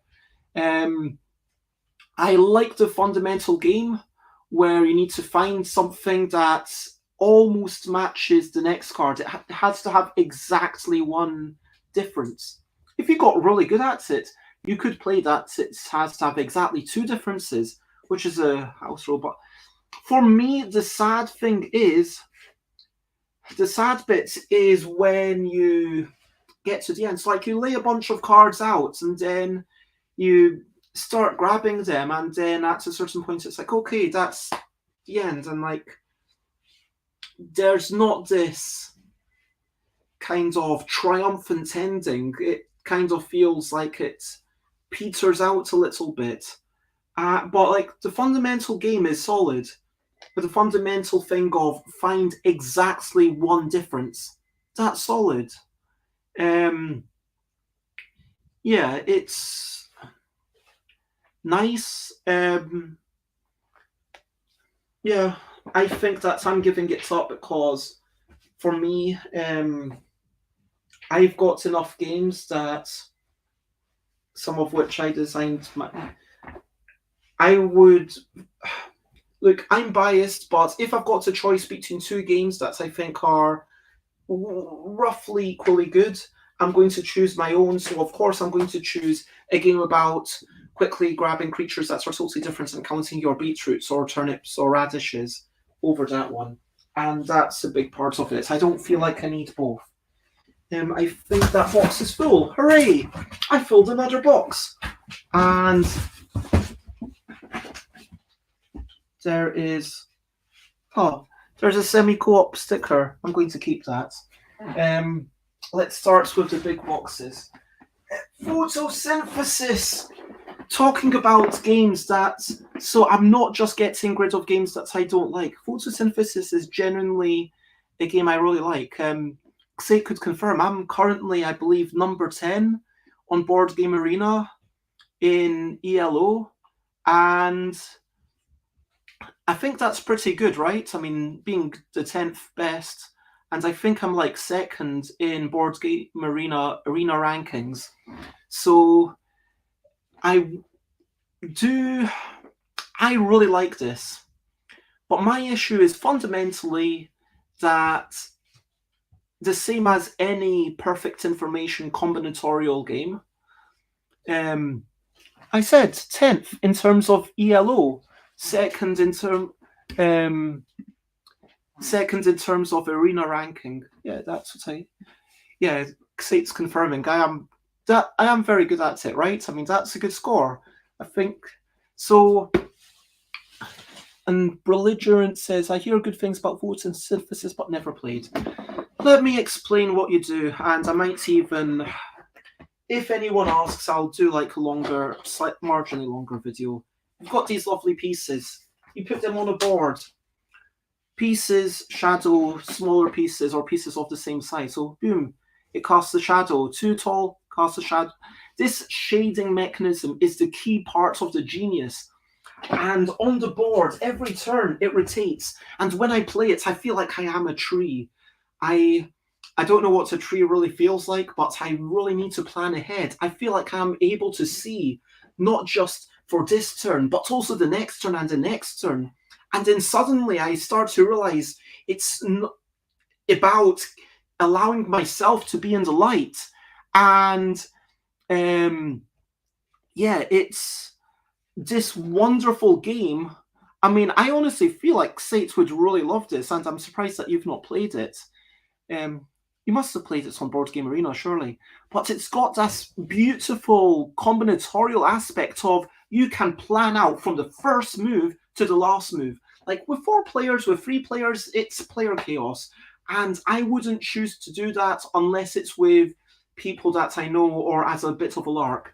But with 2 people, this is a brutal, brutal game. It's not a gentle game of growing your trees and enjoying that time. It's a game of getting in each other's way and shading you. I'm going to cast shade on you and try to avoid aiding the other people. I really love it. Tell me if you want me to talk about it more. I'll do a separate video. But basically, the only reason I'm getting rid of it is because I will probably beat everyone, and it's really not fun to constantly have to do teaching games, essentially.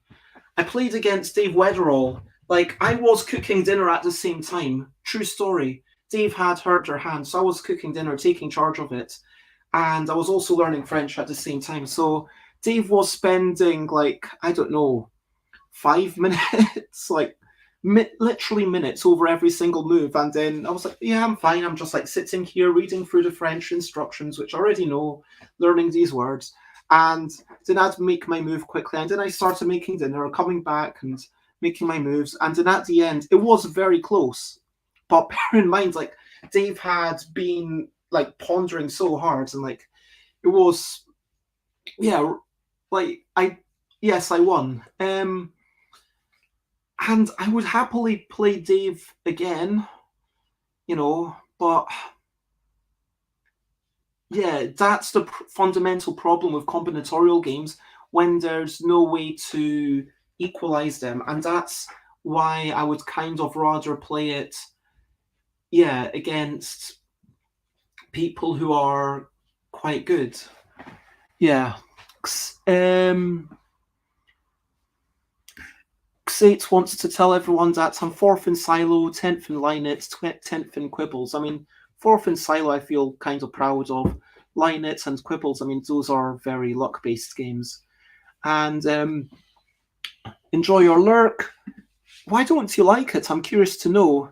Yes, it is fantastic on BGA. Speaking of great, try out Kern. Okay. I don't play alpha games, but yes, photosynthesis. Oh, this is like such a lovely game. I'm going to give it a hug. But I'm sorry, I just don't have enough people to play you with. I'm going to put that into D. That makes me slightly sad. That makes me think maybe I should not sell it. What do you think? Should I sell it? Yeah. It'll be available if I really need it. Wits and Wagers. Great party game. Bunch of questions. What is the... How tall do you think the Empire State Building is in feet? That's a question that might be there. They're very US-centric, so they wouldn't even say meters. And then I would, if I were playing, I would say to everyone, hey, does everyone agree that we can house rule this and call it meet? And then they would say, oh, no, wait, the answer is going to be feet, so I guess we need to do feet. Okay, fine. And some of the things are like, in what year did the NBA start? And it's a lot of American-centric questions. I really like the system of this game. I bleep and love it. And so you've got the green bays, and yes, it is a great party game, 100% agreed. And then everyone writes down their answers secretly, you put them in order, and then you bet on who was the closest without going over. So there's 2 occasions to get points, either by making the best guess or by betting on who has the best guess. And this aspect allows you to basically, it brings a bit more of a social aspect to it. It's not just about who knows the stuff, but it's about, do you know who knows the stuff? I think that the whole Wits and Wagers thing and seeing everyone's answers lined out, like even that visual is really interesting. And I like the Wits and Wagers system if you apply it to questions that you care a little bit more about.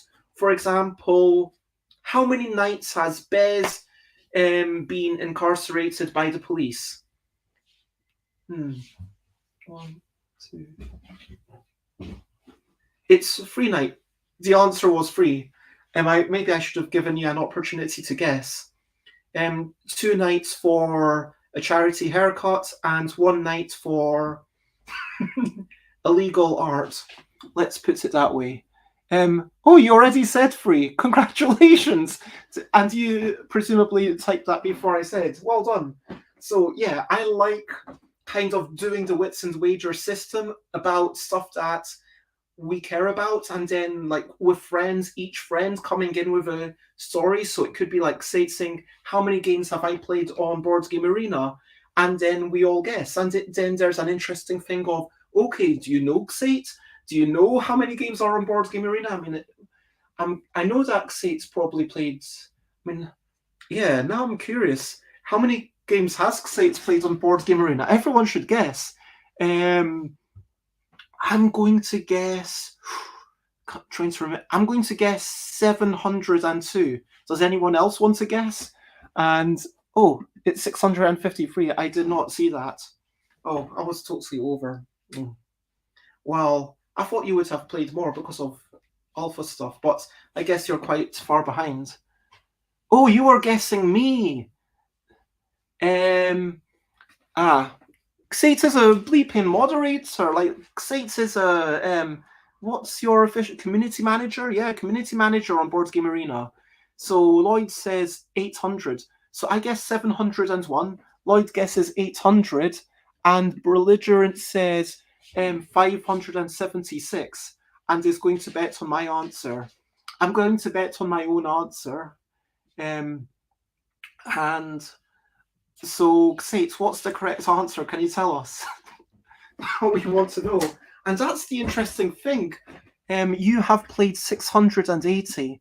Oh, wow, that's fewer than me. I'm actually going to have a quick check.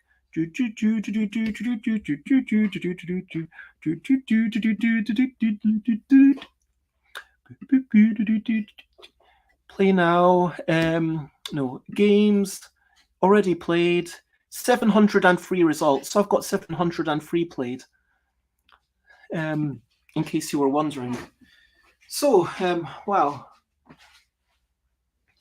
Wait, did you check mine? I didn't know you could do that. I had to check mine myself. Okay, anyway, so what's in wagers? Great party game, but I'm not a big fan of the question. Say can do anything. Wow. I mean, that's not really true, is it? Like, you couldn't just take the site offline. I mean, I guess even if you could, you probably wouldn't, because then you'd get in trouble from your bosses, presumably. I mean, I assume they'd be a bit annoyed. Anyway, cover me. I got this because I thought it looked intriguing, and but I am surprised by how I had got up as of the weekend to all the games. I could also go change your avatar. Please don't. That I would be actually a little bit sad. I wouldn't be amused. Cover me. It's a game about fashion. It seems fine. It seems serviceable, but it's overcomplicated and sad, and there's not enough agency. I like the fact that it looks different. That's the nice thing I'm saying about it. It looks very different. There we go. Does that fit in the box? That way? Oh. This is an awkward box. Sorry. City Baba. Oh, I really want. So the reason I kind of want to keep this a little bit longer just to play this. But if I can play it with someone at my party, I'll totally sell it. But I don't know if there will be time. So it's for 3 to 7 players, and the idea is that one person is like the dungeon master. They're taking everyone around a maze. Everyone's getting to see this maze, and it's a bit weird. And then, yeah, everyone takes a turn to be the sort of dungeon master. And when you're the dungeon master, it feels like you're not really doing that much. And as everyone else, you're exploring the maze, but I'm just like, surely there's something more to this. Maybe there's not, but surely there is. Anyway, I'm going to put that on the side for now.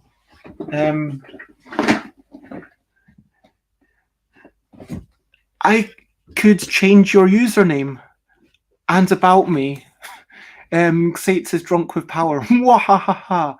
Bez knew about me. I like Sates best of anyone. She is the best. To be fair, like that would be kind of funny. But maybe it's more funny to talk about than actually do. Can I have one more box, Simon, please? Yes. Thank you. Sparta is an abstract strategy game. I played it a few times with George. I played it a few times with Simon. I feel like there might be like, to give it its due, I've never really delved into it, thank you very much, in a big way to say, okay, let's allow each other takesy-backsies and play at a higher level. That's my favourite way to play abstract strategy games. Combinatorial games, I mean. When there's no luck, if I make a stupid mistake and then you're like, oh yeah, I'm going to take you now. Can just let me do it, please? And I'll offer you the same. And like, then it's not just about who was stupid, it's about who made some clever moves. And we can explore those clever moves together. Let's talk about them. Now, with Sparta, there's kind of 2 ways to win. either you take control of all the bits in the middle, or you defeat or you defeat the other people. By going into these buildings, you can improve the power of your units. So rather than being able to move 2 spaces, you get to move 3. Hooray! It feels like the sort of small incremental improvement that I think is at the heart of the game. Like, there's no big, wow, you did this. I've never seen an exciting moment like, oh my gosh, I feel clever about this. Maybe I've just not had the opportunity, but it's never quite clicked for me. The different ways to win, rather than being different things that you need to think about and then balance spinning plates, like on Seven Wonders Duel, especially with the expansion, where it's like, oh wow, you could do that, or you could do that, and I've got to stop you from doing any of these things while I'm trying to do one of these things. Rather than that, these things are very connected. So like, if you're in the middle, then you're likely to also be in a position to take the other person, and then you start and the middle kind of feels like, but then there's also the tension of sometimes you don't really want to make a move, and there's nothing pushing the game necessarily towards an end. I guess I do really like the capturing system. It's like it's about surrounding on the 2 sides, kind of like Othello or Reversi, and then they get removed from the game. That makes a lot more sense, and it means that if you're trying to capture your opponent, you need to go in there with 2 people and work them as a team. So there's something kind of interesting there. But then at the same time, yeah, I think I'm just generally not a big fan of games where you move stuff around and then you get to say, you know what, I'm not sure about this, I'm going to retreat. And then the other person says, you know what, I'm not sure about this, I'm going to retreat. And then eventually someone has to blink. And then probably the person is like, okay, fine, let's move this game towards an end. And then they lose because they did it. So that's kind of sad. Yeah. Wow. Say, pumpkin pie flavored ice cream sounds amazing. And when I come over, I am demanding pumpkin pie flavored ice cream. Does this not fit? I'm trying to see if this fits. Okay, Twister Hoopla. I bought this game because it was part of my research before I released In a Bind. I wanted to try and get to know all the big body dexterity games that are out there. There were some that, I couldn't find, but I found out about this. I looked it up on eBay or something, and it was like a $5, so I was like, yeah, that's worth it for research. It's fun. There's a bunch of mini games. It's kind of entertaining. But like the original Twister, it just requires you to have a big space. And am I really going to have access to that?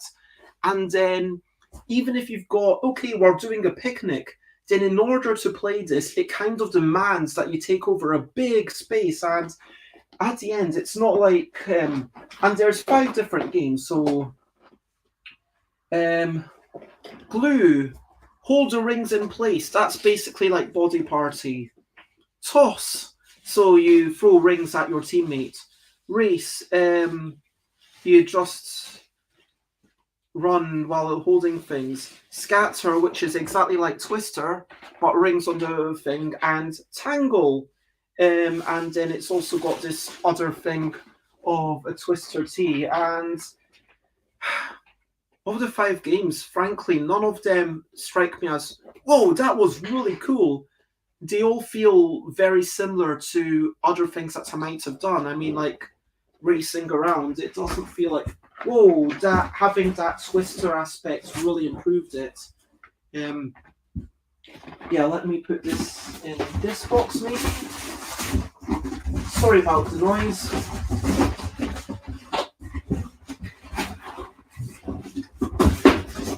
There we go.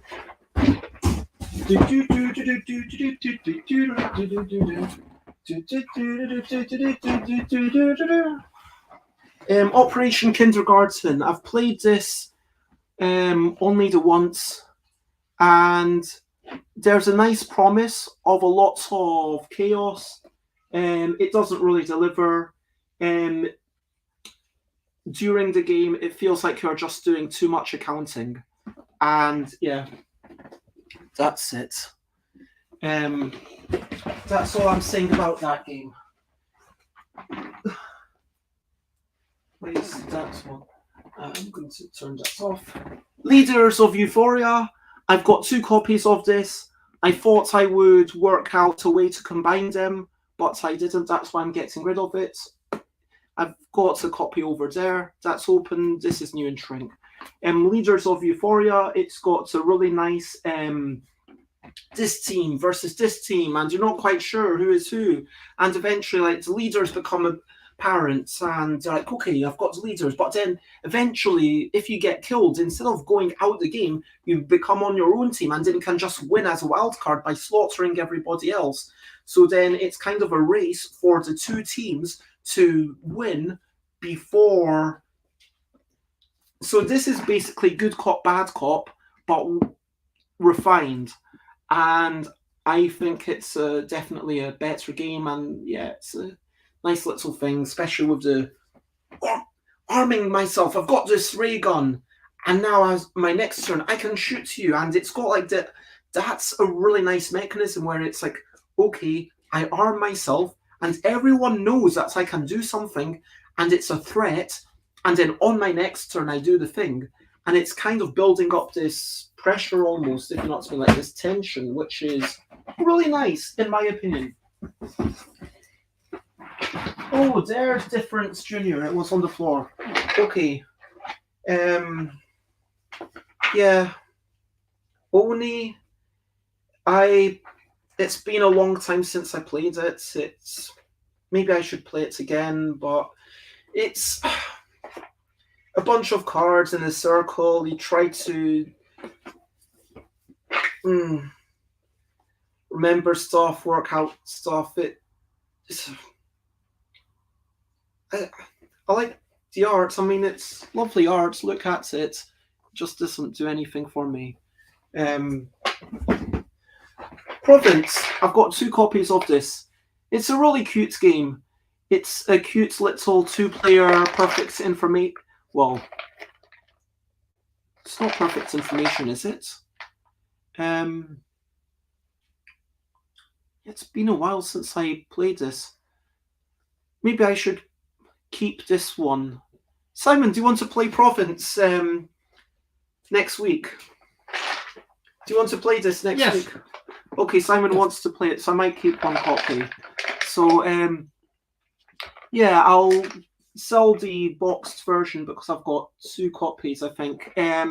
It's similar to Burger Joint in that there's a lot to think about. You've got your different ways of winning. There's a cute little, not quite worker placement, but kind of blocking mechanism going on. But yeah, I'll talk more about that another day. Bold Maid. I really want to like this. It's yeah, it's a remake of Old Maid, it says, and it's kind of meant to be all quite feminist, and with these people, like there's Ada Lovelace, and let's find someone else. Here's Raymond de la Roche. I don't know who that person is. And you can play the traditional Old Maid game with it, but they also had a new game that you can play with it. And it says Old Maid upgrade, perfect for kids, 3+, takes 5 to 10 minutes to play. Old Maid Advanced for kids and adults, 7+, 15 to 30 minutes to play. I would agree with that. And the diagrams are lovely on their thing. The whole art is beautiful. And I love these bios. That's quite cool. I kind of wish that they'd given credit to like the illustrator and stuff. Like it says on the side or back of the box. Copyright created by Leslie Pearson and Alex Butler. But who did what? I mean, if this is meant to be a game all about giving credit to women, why wouldn't you explain who did what within that game? Do you know what I mean? And that kind of annoys me. Anyway, it's a fine thing, and into the box. And let's carry on. This is by the same publisher of Glory to Rome. So people talk about Glory to Rome because it's a legendary game. It's got so much going on, and APEP is not so legendary by the same publisher. Cambridge Games. I think, although it's Cambridge Games Factory, it's a Cambridge in the USA because, you know, the USA, they've got all the British names. And basically what's going on here is you've got to place tokens and try to make it so that you see your color from the edge, imagining that these are all pyramids. So it doesn't... First, you need to get someone who's able to visualize this, and then you need to, like all abstract strategy games, get someone who's willing to go on this journey with you of exploring this game. It's a solid game, it's a fine game, but I'm not going to be able to find people, and I will say that the visualization is more of a barrier than it should be. Sutaku, this is a lie. It says the dice stacking game of pushing one's luck. And yes, you do stack the dice, but the dice stacking has nothing to do with it.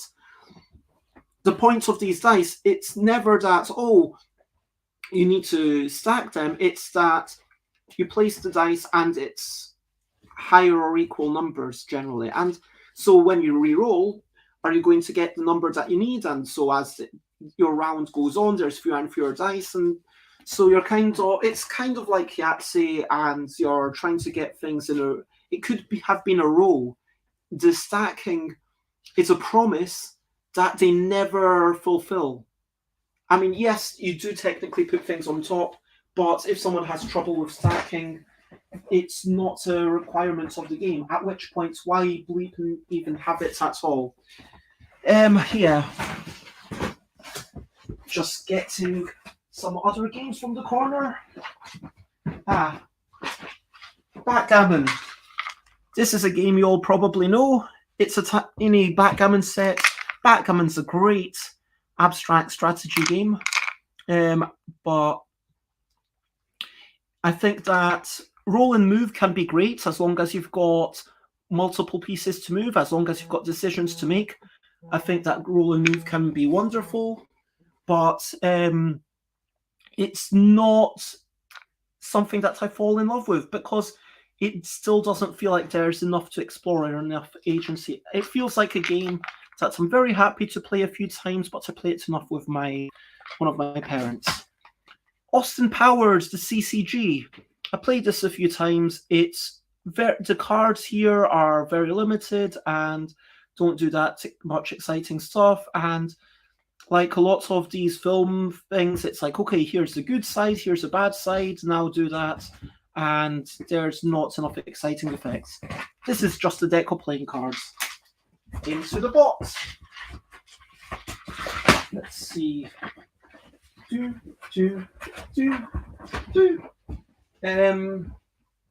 Yes.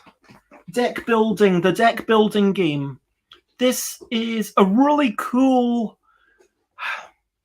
name for a game. You're building a deck about building a deck, like a deck in front of your porch. I mean, we don't really use the word deck in the UK, so it kind of falls down, but still, I can get behind a good pun. You know, it's a good pun. But then the game, it just feels like it finishes before it gets going. It says here 15 minutes, and then when we played it a few times, eventually we realized that, hey, there's such a strong push to, like, finish the game, and do your stuff before the game ends, that the game kind of just felt like, yeah, 15 minutes, maybe it's even lasts like 10 minutes, but it felt like it stops before it gets going. Not so fan.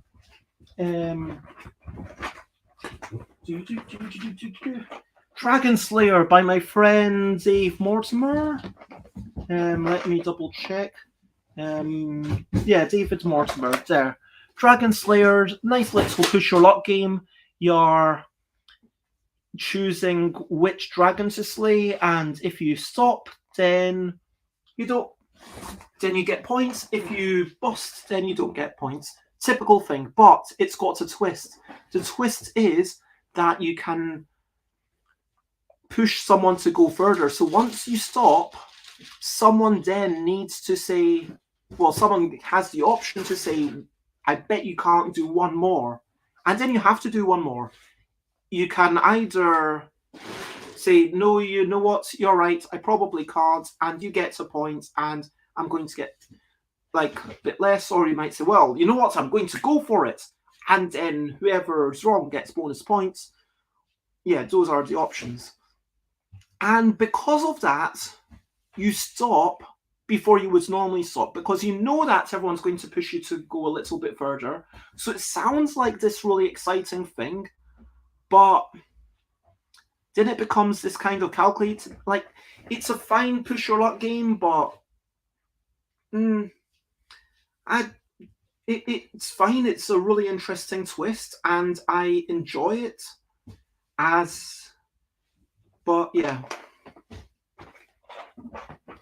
It doesn't have, it feels a little bit more calculated and a little bit less, whoa, there's no real moments of, whoa, that's super exciting. Like, talking about it, I think I might actually keep Fortress, because Fortress is the second fast forward game, and I think that I really would like to play through it again. That's probably my favourite of the fast forward series. You're gathering your own bunch of fortresses, and then again during the game you've got special abilities. Oh, this one I can't remember much of. Honestly, it's a very forgettable game. It's been a while. Barking up the wrong tree. It just, some games make a personal connection, some don't. And I think that's the key thing. Like, when I'm looking through it, it's like, yeah, I could play that again. I haven't remembered all the stuff about it, so maybe I should play it again. And then, but if it's not sparking joy in my heart, why would I do that? Looking around, trying to grab some more small games. Pylos is a lovely game. Again, this is by David. Oh, I'm going to double check. David G. Royf, who I can almost call a friend. Like, we hung out at Spiel, and then I think we hung out briefly at 2K Games Expo. And Dave designed this really cool game where you're building a pyramid. Looking into the history, there are a bunch of similar games where it's like, okay, the last person to put a piece on top. Pylos does have a few different ways to play. It's got the either just with lines in a row or squares in a row, or you can play with both. And then playing with both does make it a little bit more strategic, because you've got more stuff to block. You can get into a state, and every time you make a successful shape, it's one of those, hey, make a successful shape. The twist being that, oh, but there's a twist. What you can, instead of putting down a new shape, put one of your pieces from another space on the board on top of other stuff. So you also want to avoid making a square. Not just a square of your own stuff, that's good, but if you make a square, like fill in the last bit of a square, then that means that the other person can put their piece on it. And it's all about conservation of pieces, because if you make a shape, you get to remove one or two of them, and it's like, hooray, now I'm a little bit further behind compared to running out of spheres. But then you might get into a bit of a loop, and there's no rule about how to govern that. And I've not like, it happened sort of once, at which point I was like, okay, the other person tried something different because I'm a bit more obstinate, and I really try to win. And if we are going to get into a loop, I would rather just stay in the loop for 5 minutes and then agree that the game's broken. But like, sometimes the other person, and I'm not saying that this game the other person lost because they broke their loop, but it's got that potential. And it's got these really clever decision points of, hey, if I make 3 like in this shape, like little corner, and then the other person has to either let me fill it out, in which case, boom, I get 2 left, or they fill it out, and then rather than placing a stone, I get to move it. It's really clever. It's really nice. It's easy to explain because people understand making shapes. People understand the rules intuitively. But again, it doesn't feel like something I will really get the people to explore it with, if that makes sense. What's this? You know what's actually, I might keep this for sentimental reasons. This was the first game I ever got at Spiel, because 16, I went to Spiel with Alan and Charlie Paul, and I went to a booth, Pegasus Spiel, and then the person, and I said, oh, it's my first time. And he said, oh, it's your first time, have a game. And like, yeah, it's a fine game. Like, what does it say? The crazy dice game for big and dwarf where you never stop being involved. And it's based on like an animated movie of the Seven Dwarfs. Like, it's been such a long time since I played it, but like, yeah, it sparks joy. It does spark joy. Stack Market. I want to love this. These are cubes, except they're not, because they're slightly cut wonkily. So all of these are deliberately, you can't really tell, but they're slightly misshapen. So then when you're stacking them, it becomes really hard. Let me try and, so.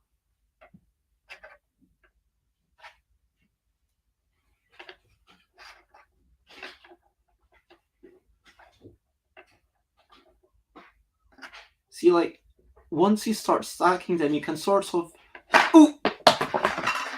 start seeing what's going on, and that there is a little bit of, oh no, oh yeah, there it is. That there's a little bit, like here, you can see there's a little bit of a concave curve to that. And it's really clever. It's kind of like Jenga, where you don't want perfect blocks because there needs to be that little bit of space for them to come out.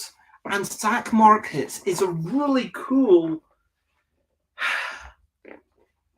It's a really cool idea. I want to actually give it one more go. It's a really cool idea for a dexterity game where you're building up stuff and then you've got to work out when are you going to pull out, because at a certain point, yeah, I'm going to put it in the library and play it and then maybe get rid of it. But yeah,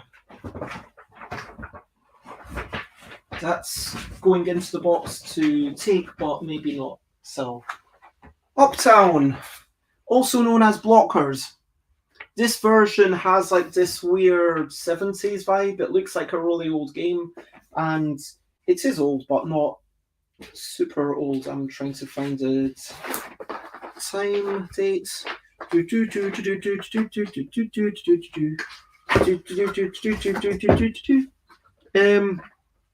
Anyway, I think it came out this millennium, like 2000 or something. You can double check on Board Game Geek. I do apologize. This is, yeah, selfishly me saying goodbye to this stuff. And it's a wonderful game where each tile is going to go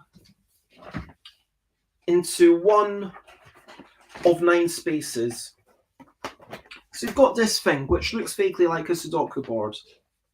And if you've got a bottle of wine, it can go in any space that matches that.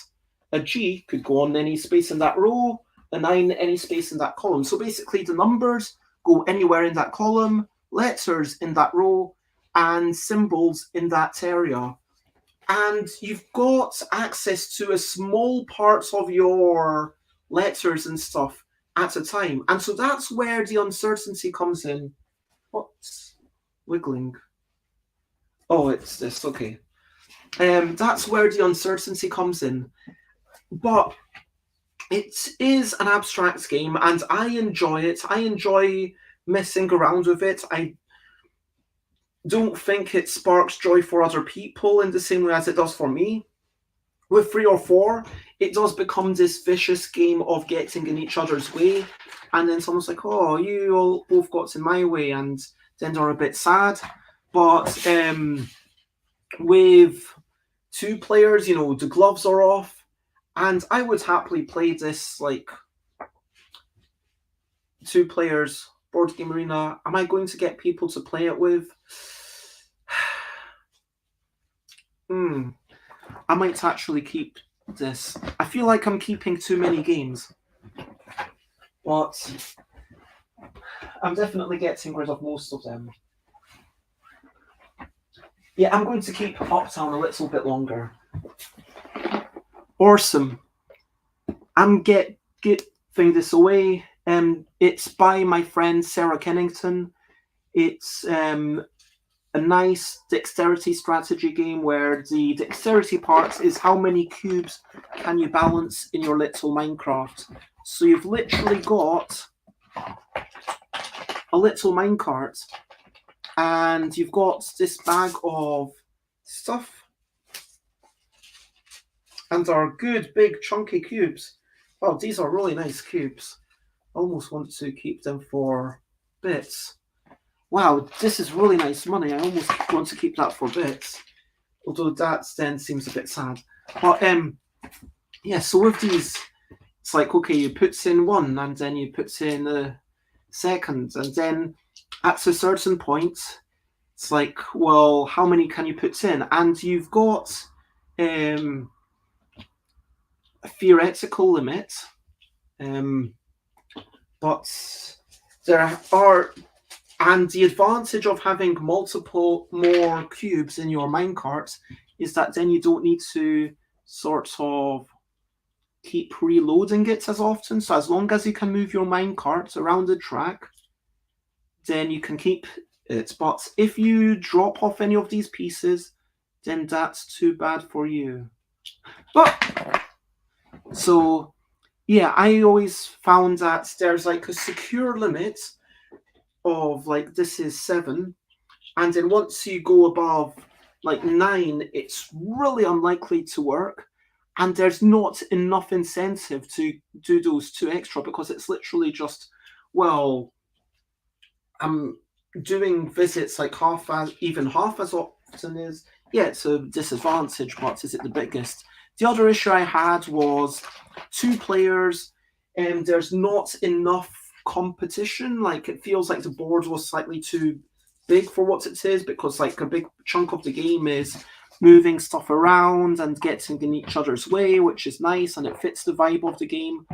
But yeah, it feels like it wants different layouts, but it is really nicely made, and I feel like Sarah Kennington and like the whole One Free Elephants family should be really proud of themselves for this one. Let me find a space for that in the box.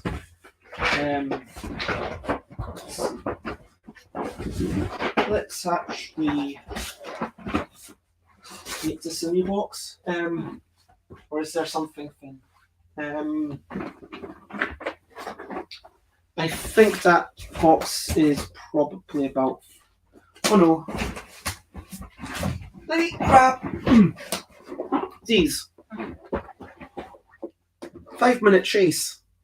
I believe I've got another copy somewhere by Dave Neal, Anthony Peretti. It's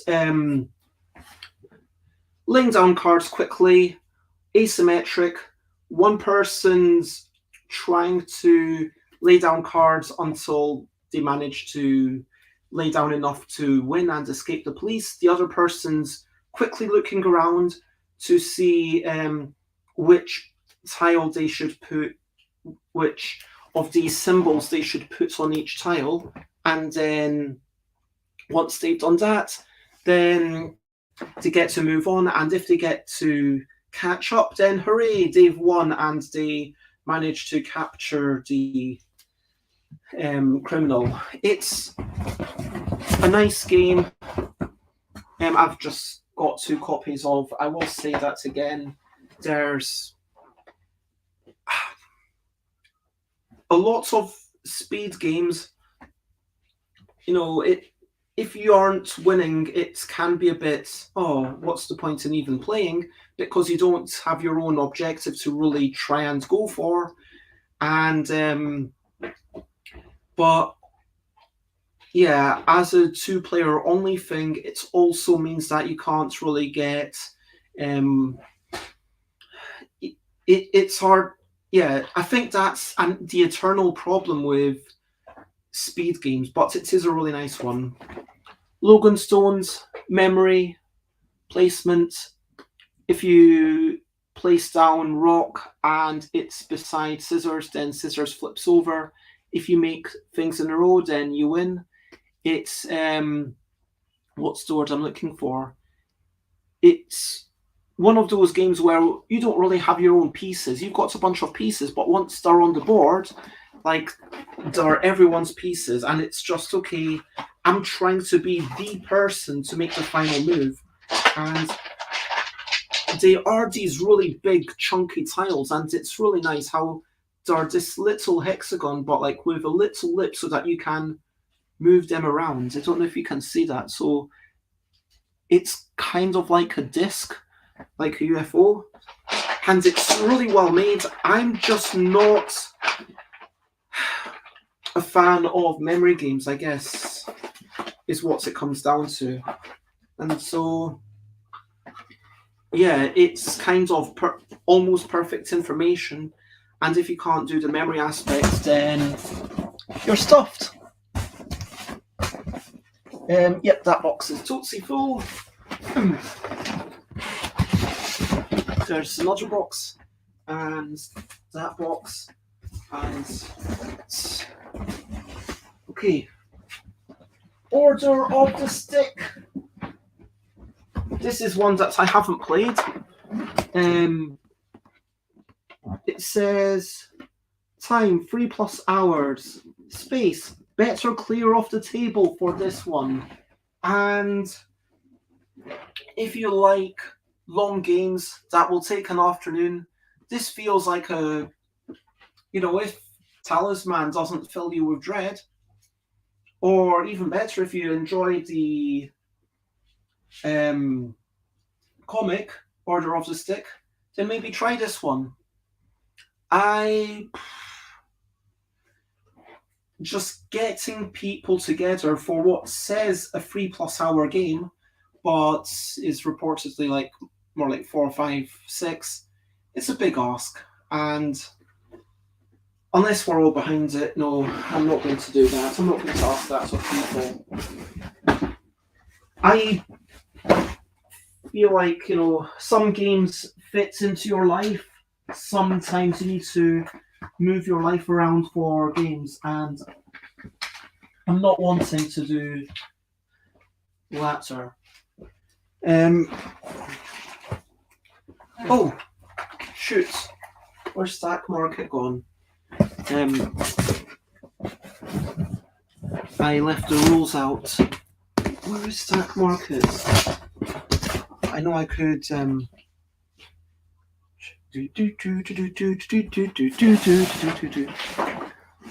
Fez is disorganized. Fez is disorganized. That is what you should learn from this. Fez is disorganized, but that's okay. It's not the most important thing in the world to be organized, I guess. Yeah, Stack Markets is somewhere. I don't know where.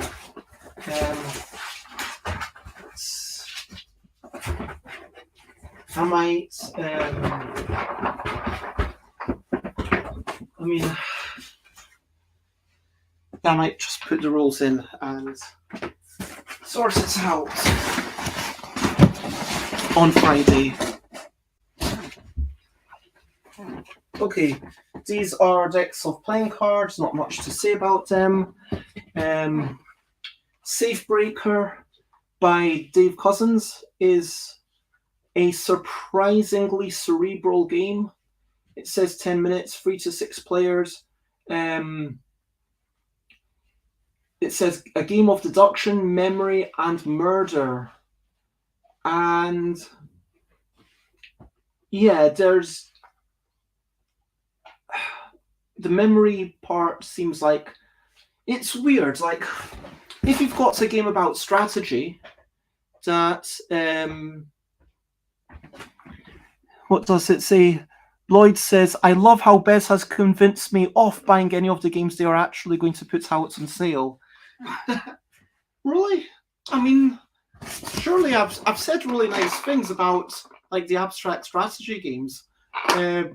Like I could probably convince you to stop you buying any of games if that's convinced you. I mean, I guess that makes me a good reviewer of sorts. But yeah, this is my friend's game. And like I was talking about memory, like if people say, okay, this is a strategic game, it's like, okay, I'm not able to work out the best possible strategy, so I'm not going to play it. So no one says that. But with memory game, as soon as you feel, okay, I forgot that one thing, even if that's the point of the game, that it's meant to be confusing, that it's meant to overload you, people say, oh, I can't hold that much in my head and I'm going to forget it, so I don't want to play it. And that's a weird dichotomy. Why is that?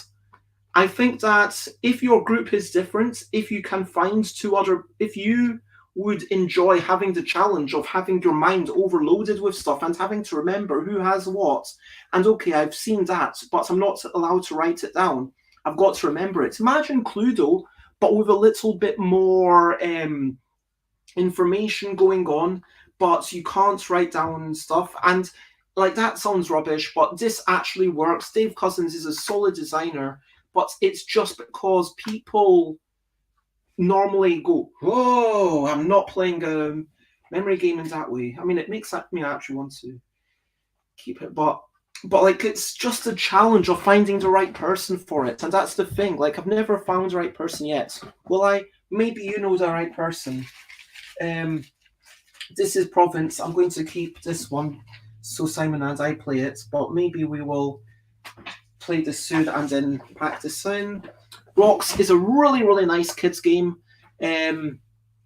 This has the unique aspect of, okay, cards tell you what to search for. How does this do that? It's look at the outside and see what's the most prevalent. It's basically speed counting. So what's the most prevalent here? 1, 2, 3. I think it's the red diamond. 1, 2, 3, 4, 5, 6. Yep, it's the red diamond. And what's the most prevalent here?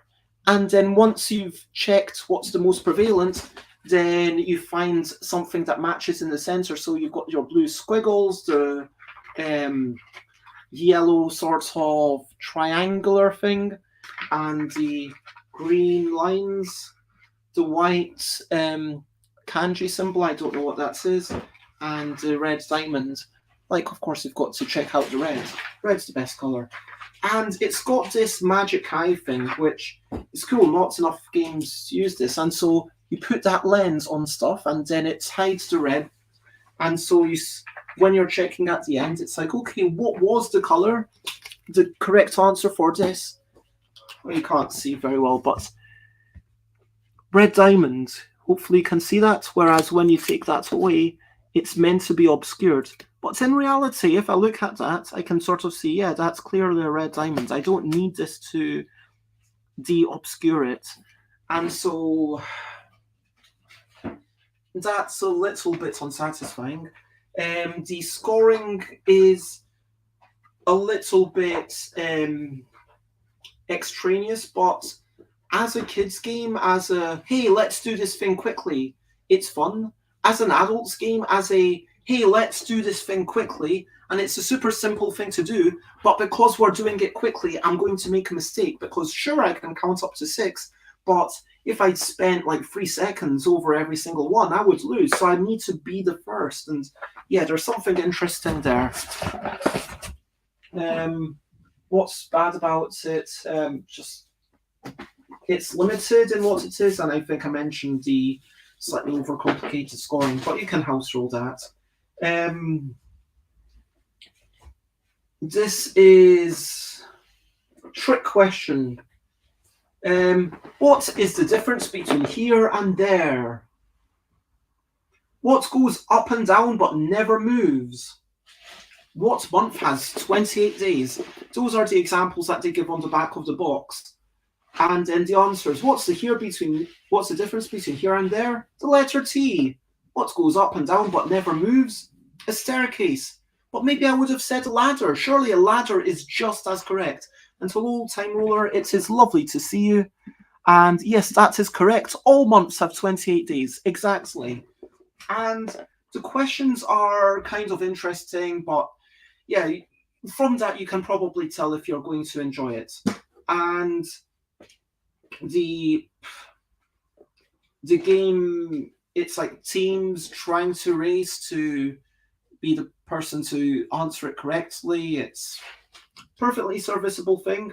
The questions are as well written as what you saw on the back, what I read out from the back of the box. A ladder moves. Oh yeah, I see what you're saying. Yeah, that's true, Lloyd. A ladder does move. Yeah. Yeah. Okay, what if I'd said a fire escape? But to be fair, yeah, staircase is better. But yeah. And what's the other? Ladders move. Yep, ladders move. Yeah, you're totally right. I'm wrong. Anyway, it's a fine game. Like most quiz games, am I going to get people to sit down and organize that? It takes too much organization for me to.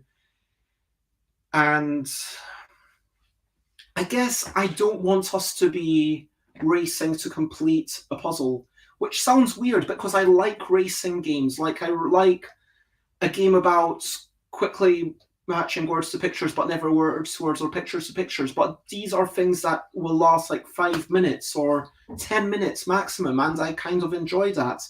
And also I want there, but when it's like, okay, this is a question, and then we're racing to see who does it better, or when there's like zero interaction in a quiz, I just feel like, why am I spending the time with you? I think I read through all the questions myself ages ago. Did I actually put them back? I hope I put them back. I mean, oh no. I definitely can't give that away. The questions aren't in there, so I'm not putting it in the box. Yeah, this is something I bought and never played. It's the mouth guard game. You say something and people try to know what you're saying while you're wearing the mouth guard.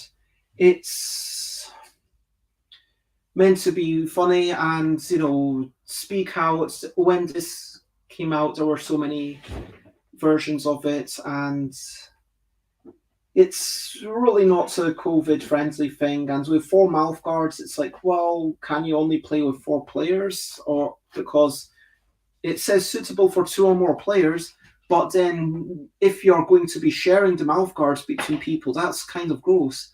I'd really want 1 per player. And I think that's the reason that I've not played it, because it's really unusual that I would have enough players that if I've got a bunch of people that I'm wanting to play this with, then am I going to have the people? Is it going to be more than 4? And if it is more than 4, then are we okay rinsing the mouth guard in between, or sterilizing it, or doing something in between? And or are we comfortable like just sharing our bodily fluids? And I could imagine a scenario where we are comfortable sharing bodily fluids, but that seems quite unlikely to happen. But yeah, so yeah. The mouth guard games never appealed to me. Yeah. Anyway, so that's going in this box. I think that might be all I can fit in. Oh, I should say this is the Difference Junior, which I will be reviewing separately. And let's look at these little images. I just find them more cute, and I like the slightly easier nature of finding those differences. Battle Sheep. A brilliant game, genuinely. I used to make this my interview for when we were at Caversham Road, where I used to live. I don't think I've ever said that publicly. Oh, people know my old address if they've ever bought anything from me. But anyway, it's fine. That's where I used to live. When we were looking for a new housemate, which we had to do, I think, like 3 or 4 times while I was there, in all the years, because 2 people left, and another person left, then another person left, so I think it was 3 times. I would ask them I wanted to have them over for an evening, and we would all chat with them, and we'd play a few games. One of them was Battle Sheep, because the thing about Battle Sheep is that you do get in each other's way, but it's fairly obvious. And it's like, okay, are you going to pick on one person? How are you going to react when people pick on you? And it's really interesting to kind of see how people react to that. With 2 people, of course, it's just a combinatorial game. Lay out the track. It's kind of similar to Hey That's My Fish in terms of moving things around and seeing how they line up, but it's honestly, I'm being really, really harsh on. I'm calling this a big box game. I know it's not the biggest box, but when you're talking about a transcontinental move, this is a fairly big box. I can't take 10 of these easily. So if I'm only taking like one big box, would this be it? No. Would I even take a big box? I don't know. I might not. I might just. And so at that point, why am I keeping this? I think that there's a good amount of interaction, but it's slightly less than photosynthesis in terms of the feeling of, oh no, I've been hard done by. And photosynthesis has the engine building with the building up of trees, so you get your position stronger and stronger. Whereas this one, you can clearly see who is winning. So if someone's no longer winning, you can back off them. And then they can develop their position a little bit more. So I like that about it in the 3 and 4 player version. I prefer this to Hey That's My Fish because Hey That's My Fish has, for the randomized setup, you've got numbers on each of the tiles. So each tile that you go on, it has different value. Here, you're just trying to spread your sheep. Whereas in theory, it's different. In reality, leaving sheep behind is the same as just taking that tile, because either way, it's out of the game. No one else can cross that. So in terms of actual gameplay, in terms of the thought processes that you're doing, there's a strong similarity. But this is faster to set up. For the randomization, let me open it up. The cardboard tiles that you've got go in any kind of which way, so you could put it that way or however you want. And that map building is kind of part of the game. You do have cute sheep that have little facial expressions. But yeah, it's...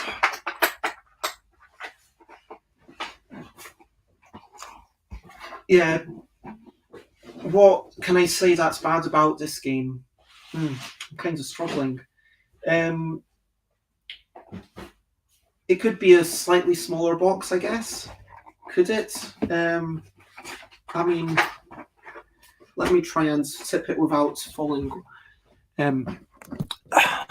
There, like, it's not ridiculously big. Like, there's a bit of wasted space there, and theoretically, if all of these were lying down, they could probably fit there. But like, for a standard box size, it's fairly reasonable.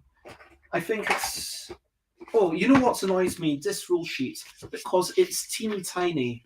Why not have like something a bit bigger? Because you've got this. It almost feels like a rule sheet from a mini edition or something. But Battle Sheep, it's a fantastic game. I'm just not. I think once you've played it, like, I've played it probably 40, 50 times in real life, and it feels. Yeah. I feel like I'm kind of done with it, I guess. I am currently sending the dev of Sheep Boom Ba on BGA a gift. What timing? Sheep Games for the win. Sure. I can get behind that. Let me try and find the biggest boxes. Smugglers. I'm going to talk about this. Klaus Teuber, RIP. And who else? And Benjamin Teuber, their child. So Klaus Teuber is best known for Settlers of Catan, but to my mind, like, I love Klaus Teuber's weird games. So they've got like Barbarossa, won the Spiel des Jahres way before Catan, and then Doodles is an improved version of that. One of my favorite games. I'm actually keeping that one. Technically, I'm not. I'm giving it to Chris on long-term loan. So I might come back in like 2 years' time and take it back from Chris. But yeah, that's the rule. Smugglers. Doodles is about making shapes that don't quite look like what they are, so they have to be intelligible but not too intelligible. You've got Tumult Royale, where it's this speed game but trying to make sure that you don't get too many things and you're not the greediest. Smugglers, it's literally about hiding gems in a ball, and you want to have the biggest balls that will fit into the hole. That's the entire game. So you've got holes, literally.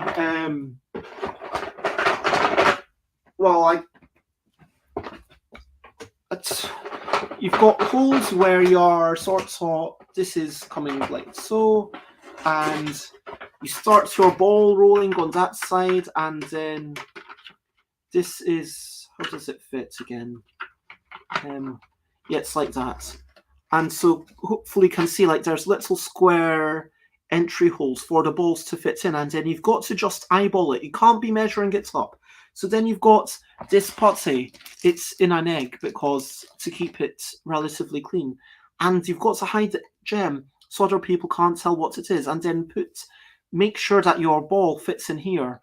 And then if multiple things fit in, then you've got a set of scales, and then you find which one's the heaviest. So you want the biggest balls. It's all about getting the biggest balls, apparently, because that's what everyone wants. Yeah. So yeah, Klaus Teuber was all about having big balls. Anyway, there's this whole bit afterwards where you guess what's in each other's things, and then you collect gems, and if you manage to get your gems through, then you get sweet or sour stuff, and then you win by having enough tokens. But the core activity, oh my gosh, I kind of want to give this to someone else on long-term loan, but it's one of those things that it's super fun to do, and then you do it for like a few minutes and you think, that was really fun. And then you bring it out a year later, and then you think, wow, that was really fun. And then you bring it out like once every year or two. Then you think, that was really fun. And then you remember it. And I'm always going to remember this fondly, and I'm really happy that it's been part of my life. And it would make me sad if I were to never play it again. But I'm kind of secretly hoping that people who buy these games you know, if you're going to, yeah, like, I can't enforce this, but if you're going to totally get rid of it, then let me know, because I think some of them are like, you know, quite hard to find, and I just would rather it went to someone else who's going to play it more than me. Do you know what I mean? Hey, I'm just saying the truth. Saying what stuff's happening. Safe Journey by Nib Card Games. It's a roll and move game with random stuff that's happening. It was part of an exhibit because it represents everyday life in Nigeria, where the narrative of the game is in the event cards that happen to you. So sometimes it's, oh, the police, they come to you and they're just stopping your car. Oh, there's a bunch of animals in the road. You can't stop by for a few hours. Oh, this other thing happened. And you learn about what might happen. And there's an interesting thing of, hey, this represents Nigerian values. And there's something nice about that. But in terms of the actual mechanisms, you know, it doesn't have enough decision points for my tastes.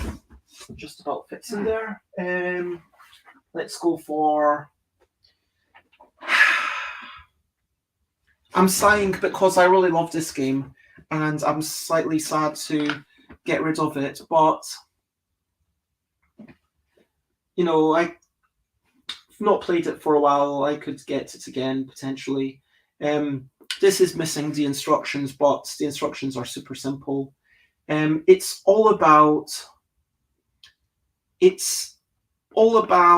creativity, but unlike the Ponderdrome, this one gives you enough prompts. So, in my opinion, if I could have a big anything, what would it be? And on the back of the box, the people have written Diamond Ring from George Clooney, Beach House in Hawaii, Circle of Friends, Bank Account, Army of Monkeys. And that's the point. Like, I will remember forever one time when I was playing this with Neil, also known as Bowser, where, like, I'm basically the only one who calls him Bowser. But where it was like, what's the worst place to wake up? And I thought I had it. I put falling midair without a parachute. And then someone else went even darker and put like underground in a coffin, and it's like, yeah, that would be worse. But like, you can go, depending on the questions asked, you can go really dark, but there's enough of a structure for that creativity to work. It's not just, hey, make a funny joke, on you go. There's enough of a setup. There's the obvious joke. There's the, whoa, what can I do here? And yeah, there's lots of interesting options. Let me.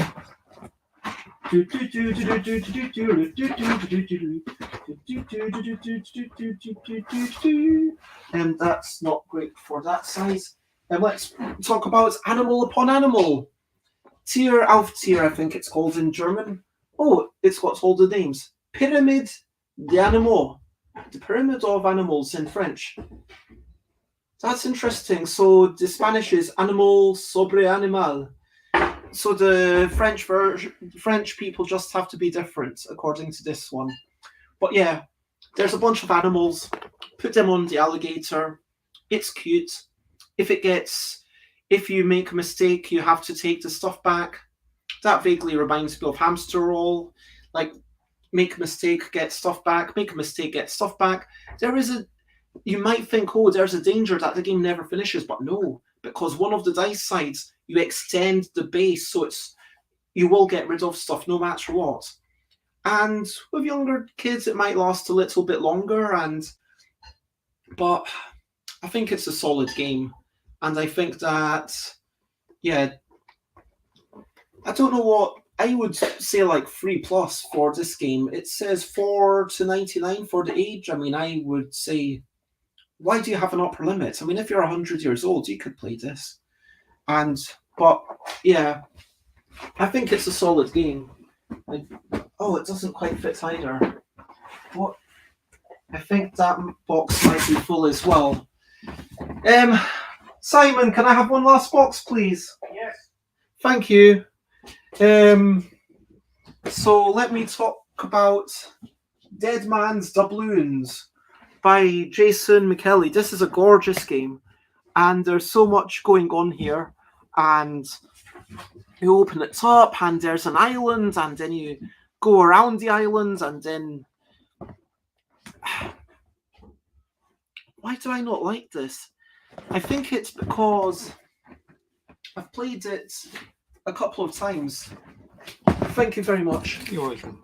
And every time, I feel like, I can't quite wrap my head around the rules, and I feel like I have difficulty explaining it, and there's just that tiny barrier. Like, if I played it more than...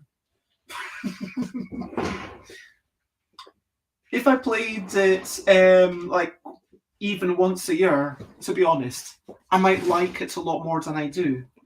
And there's so much in it. Like, check out all the bits in this box. Okay, there's a nice rule book. There's, an actually gorgeous double-sided map, which has a little bit of variance. So there's one, you are going to be going around the outside with your ships, and then you have sailors that are in the middle. You've got your little people. There's even a little rhyme about these. Voet, the falcon on the fjord, the ogre of the north, the hoary hangman. These are just some of the epithets bad Bartholomew Voet has earned over the years. Broad-shouldered, blonde-bearded, chest like a polar bear. Voet swings a sword in one hand and a maul in the other. His berserker buccaneers at his back. And then you've got Calico Jack, Hayreddin, Pollyanna, who's basically a pirate, Widow Chung, and Valparaiso. This is lovely art. And they've all got like a little bit of asymmetry. So like whether it's extra hand size or a way of doing extra damage, that's cool. And then you've got like, of course you've got your reminder cards, but like look at the amount of stuff in. So like you've got to remember all of that and all of that, and that's just the reminder cards. And so like it feels like it wants to be this hey ho, we're doing this fun. But like again, if I'd played it, twice in the same week or month even, then I might be a lot more happy with it. You've got your ships, and every ship can die and come back as a ghost. So you've got your yellow ship, and then you've got the ghost version of the yellow ship, if I can get that out. Why is that not coming out? Come on, ghost ship. Let me just show you the red. Clearly the yellow ship doesn't want to come out. So this is the red ship, and this is the ghost red ship. You can sort of hopefully tell that one of them is kind of transparent, although it's hard to tell red against red. Red against my face, like you can tell one of them's kind of transparent, right? You can, I promise you can tell like but like the whole point is like you come back as a ghost, so you are dead and people kill you and it's harder to win, but you can kind of come back in the game. And then these are your captains that move around, and then you've got like all these tokens and doubloons that you grab and all this stuff. And like if that sounds exciting to you, then maybe this is a game for you.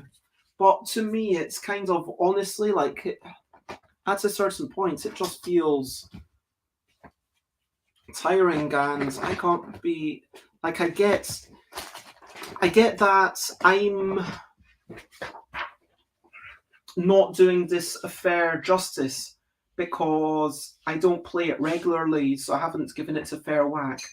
But the onboarding for me is the issue. I guess that's what I'm basically saying. It's the onboarding. Bye for now, Lloyd. You can watch the end of this. I will probably finish once I finish this.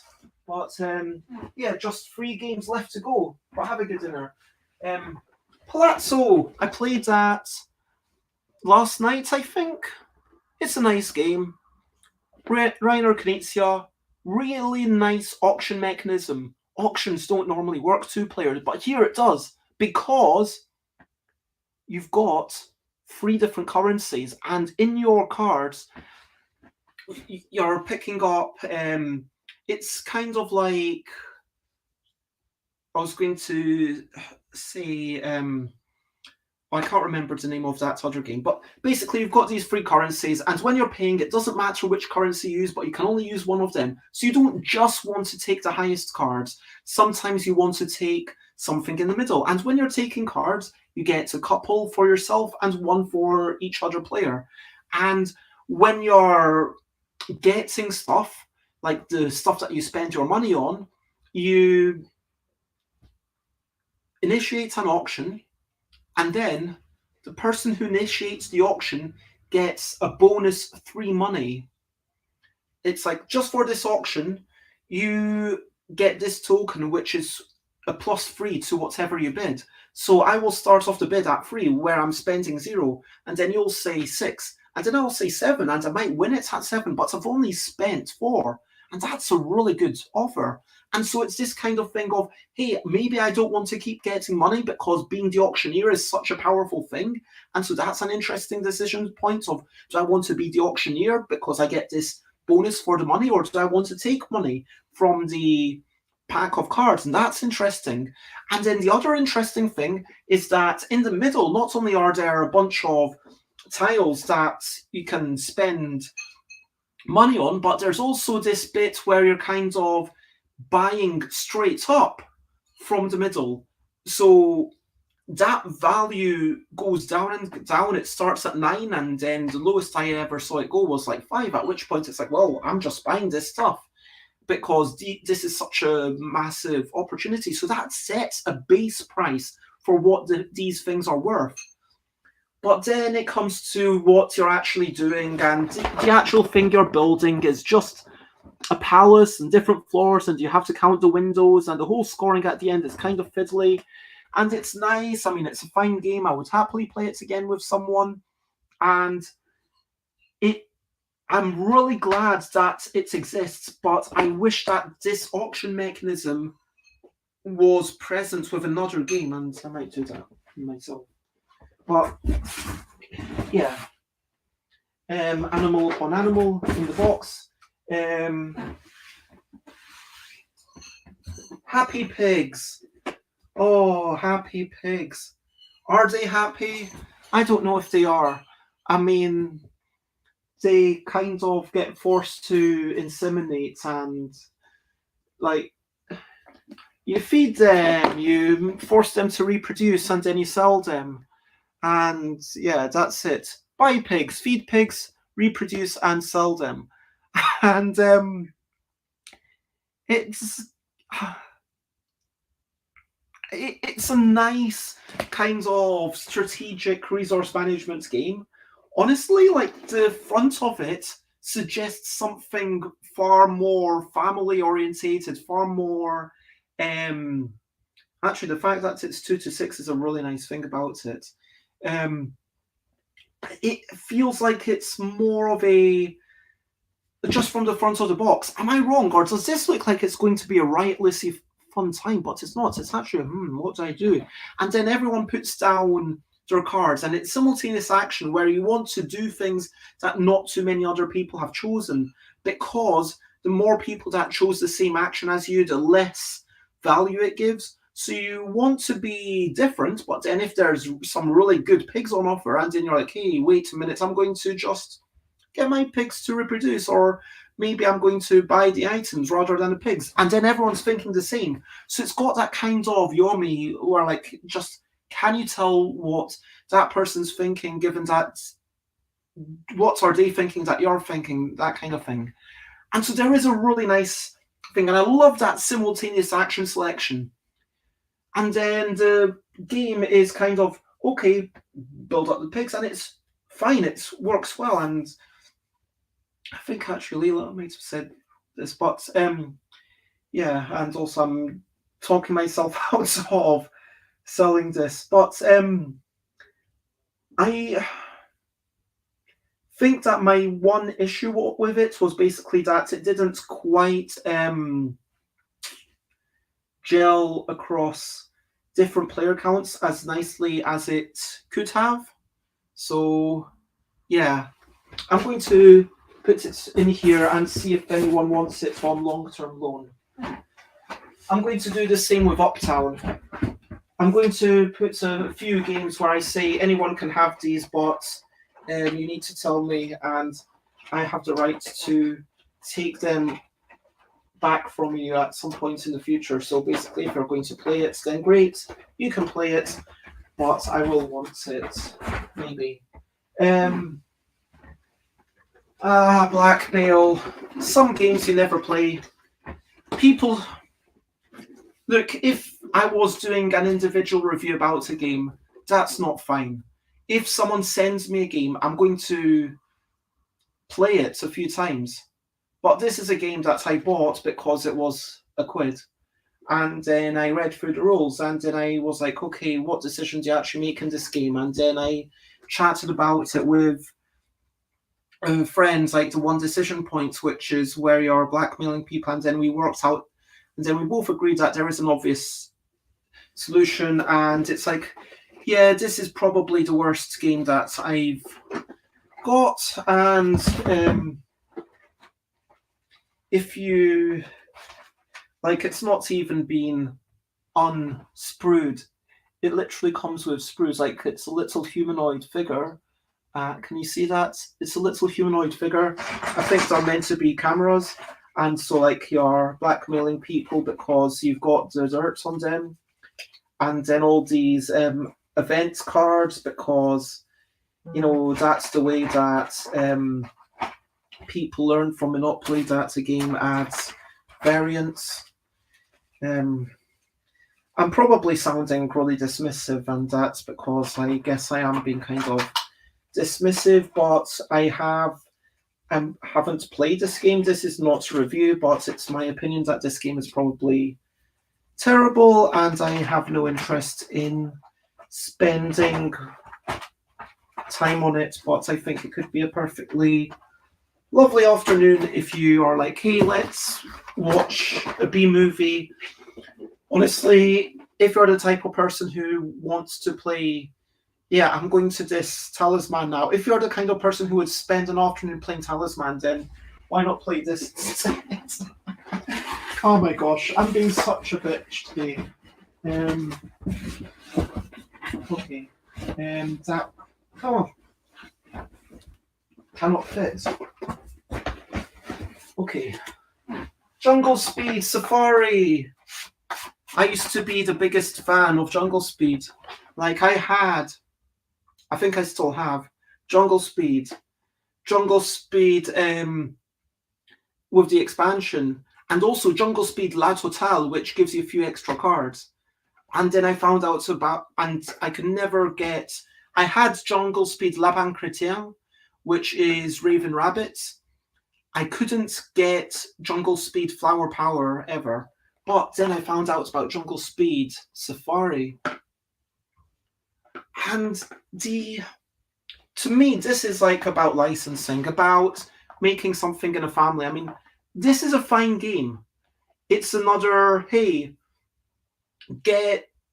spot things quickly, do the thing in response. But it's not about those patterns that are kind of similar but not totally similar. Frankly, Twinit is more similar in cognitive observational skills, which is at the heart of Jungle Speed compared to this. On the back, it gives you the instructions. It's a good back of box. Like, that's a really solid back of box. I probably didn't need to keep it, but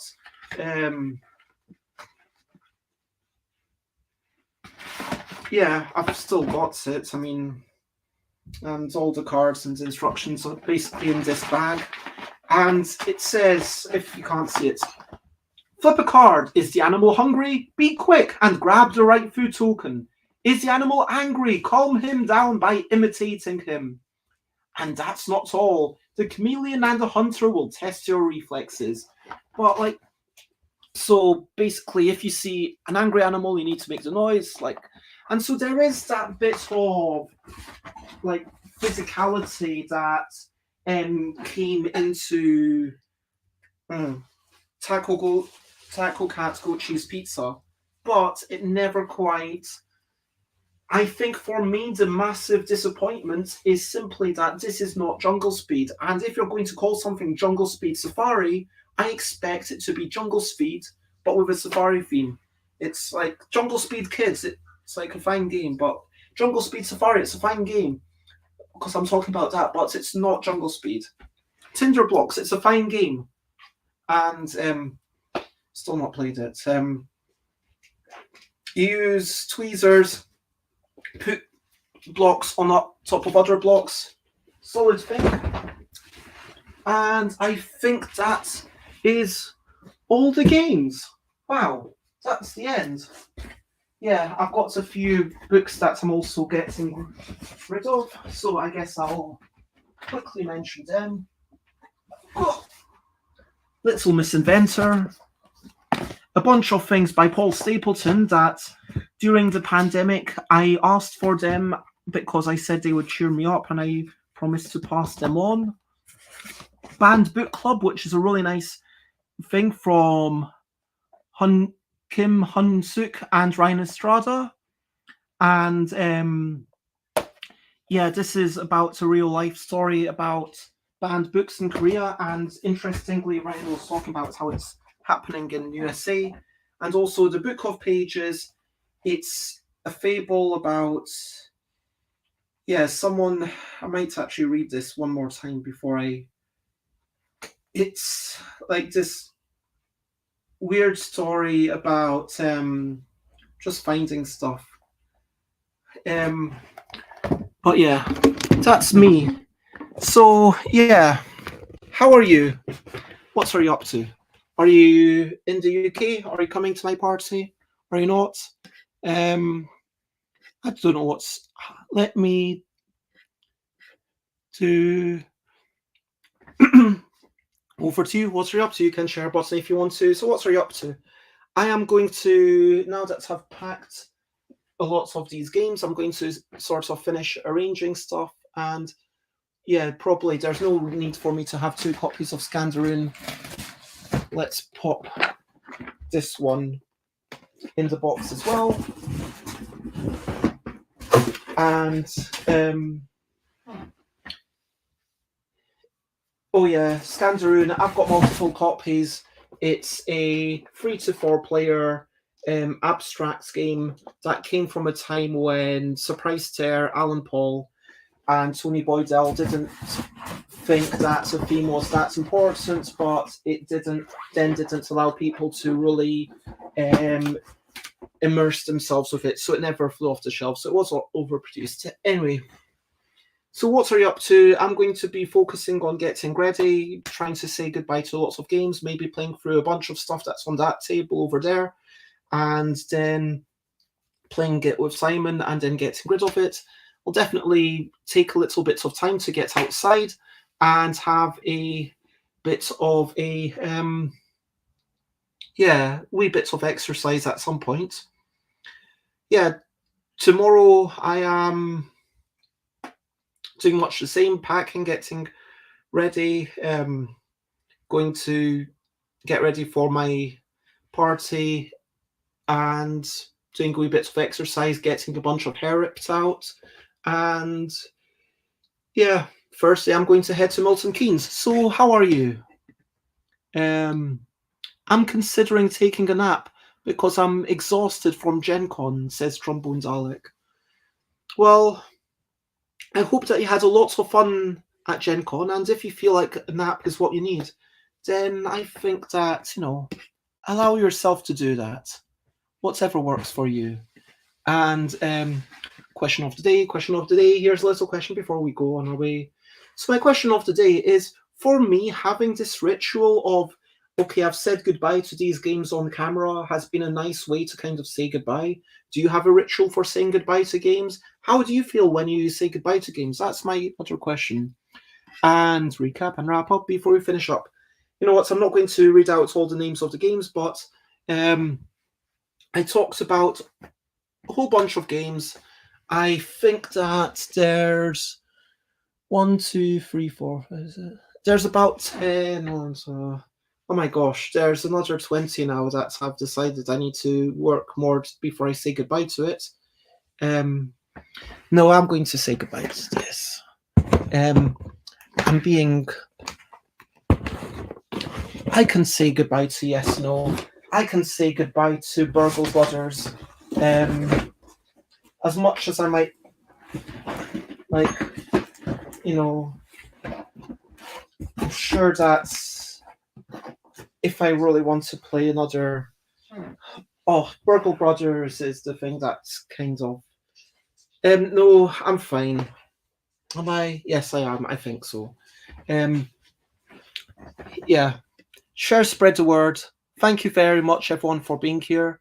I hope this has been of some value. As always, if you want to check me out, some stuff by Bez.com, my Big Cartel page, which is my shop, doesn't have very much on it because I've put everything as out of stock because I'm too stressed and overloaded to actually do any fulfillment, except for one game which is being posted out of Poland. But hopefully by the end of the month, I will have finished my, what's it called? Onboarding with Spiral Galaxy, and they will start helping me ship stuff. You can still check me out on Twitter, even though Elon Musk is a jerk and I don't like it that much anymore. I'm also on Mastodon, tabletop.social, Instagram, Twitch, YouTube, stuffbybez.com/Discord leads to my Discord. Check me out. Lots of love, and bye, bye, bye, bye. This is a goodbye song. Bye, bye, bye, bye. Thank you for watching along.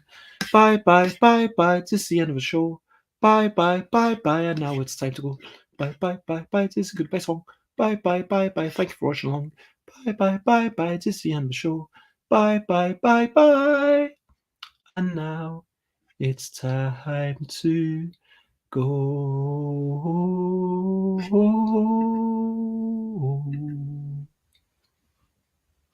Bye-bye.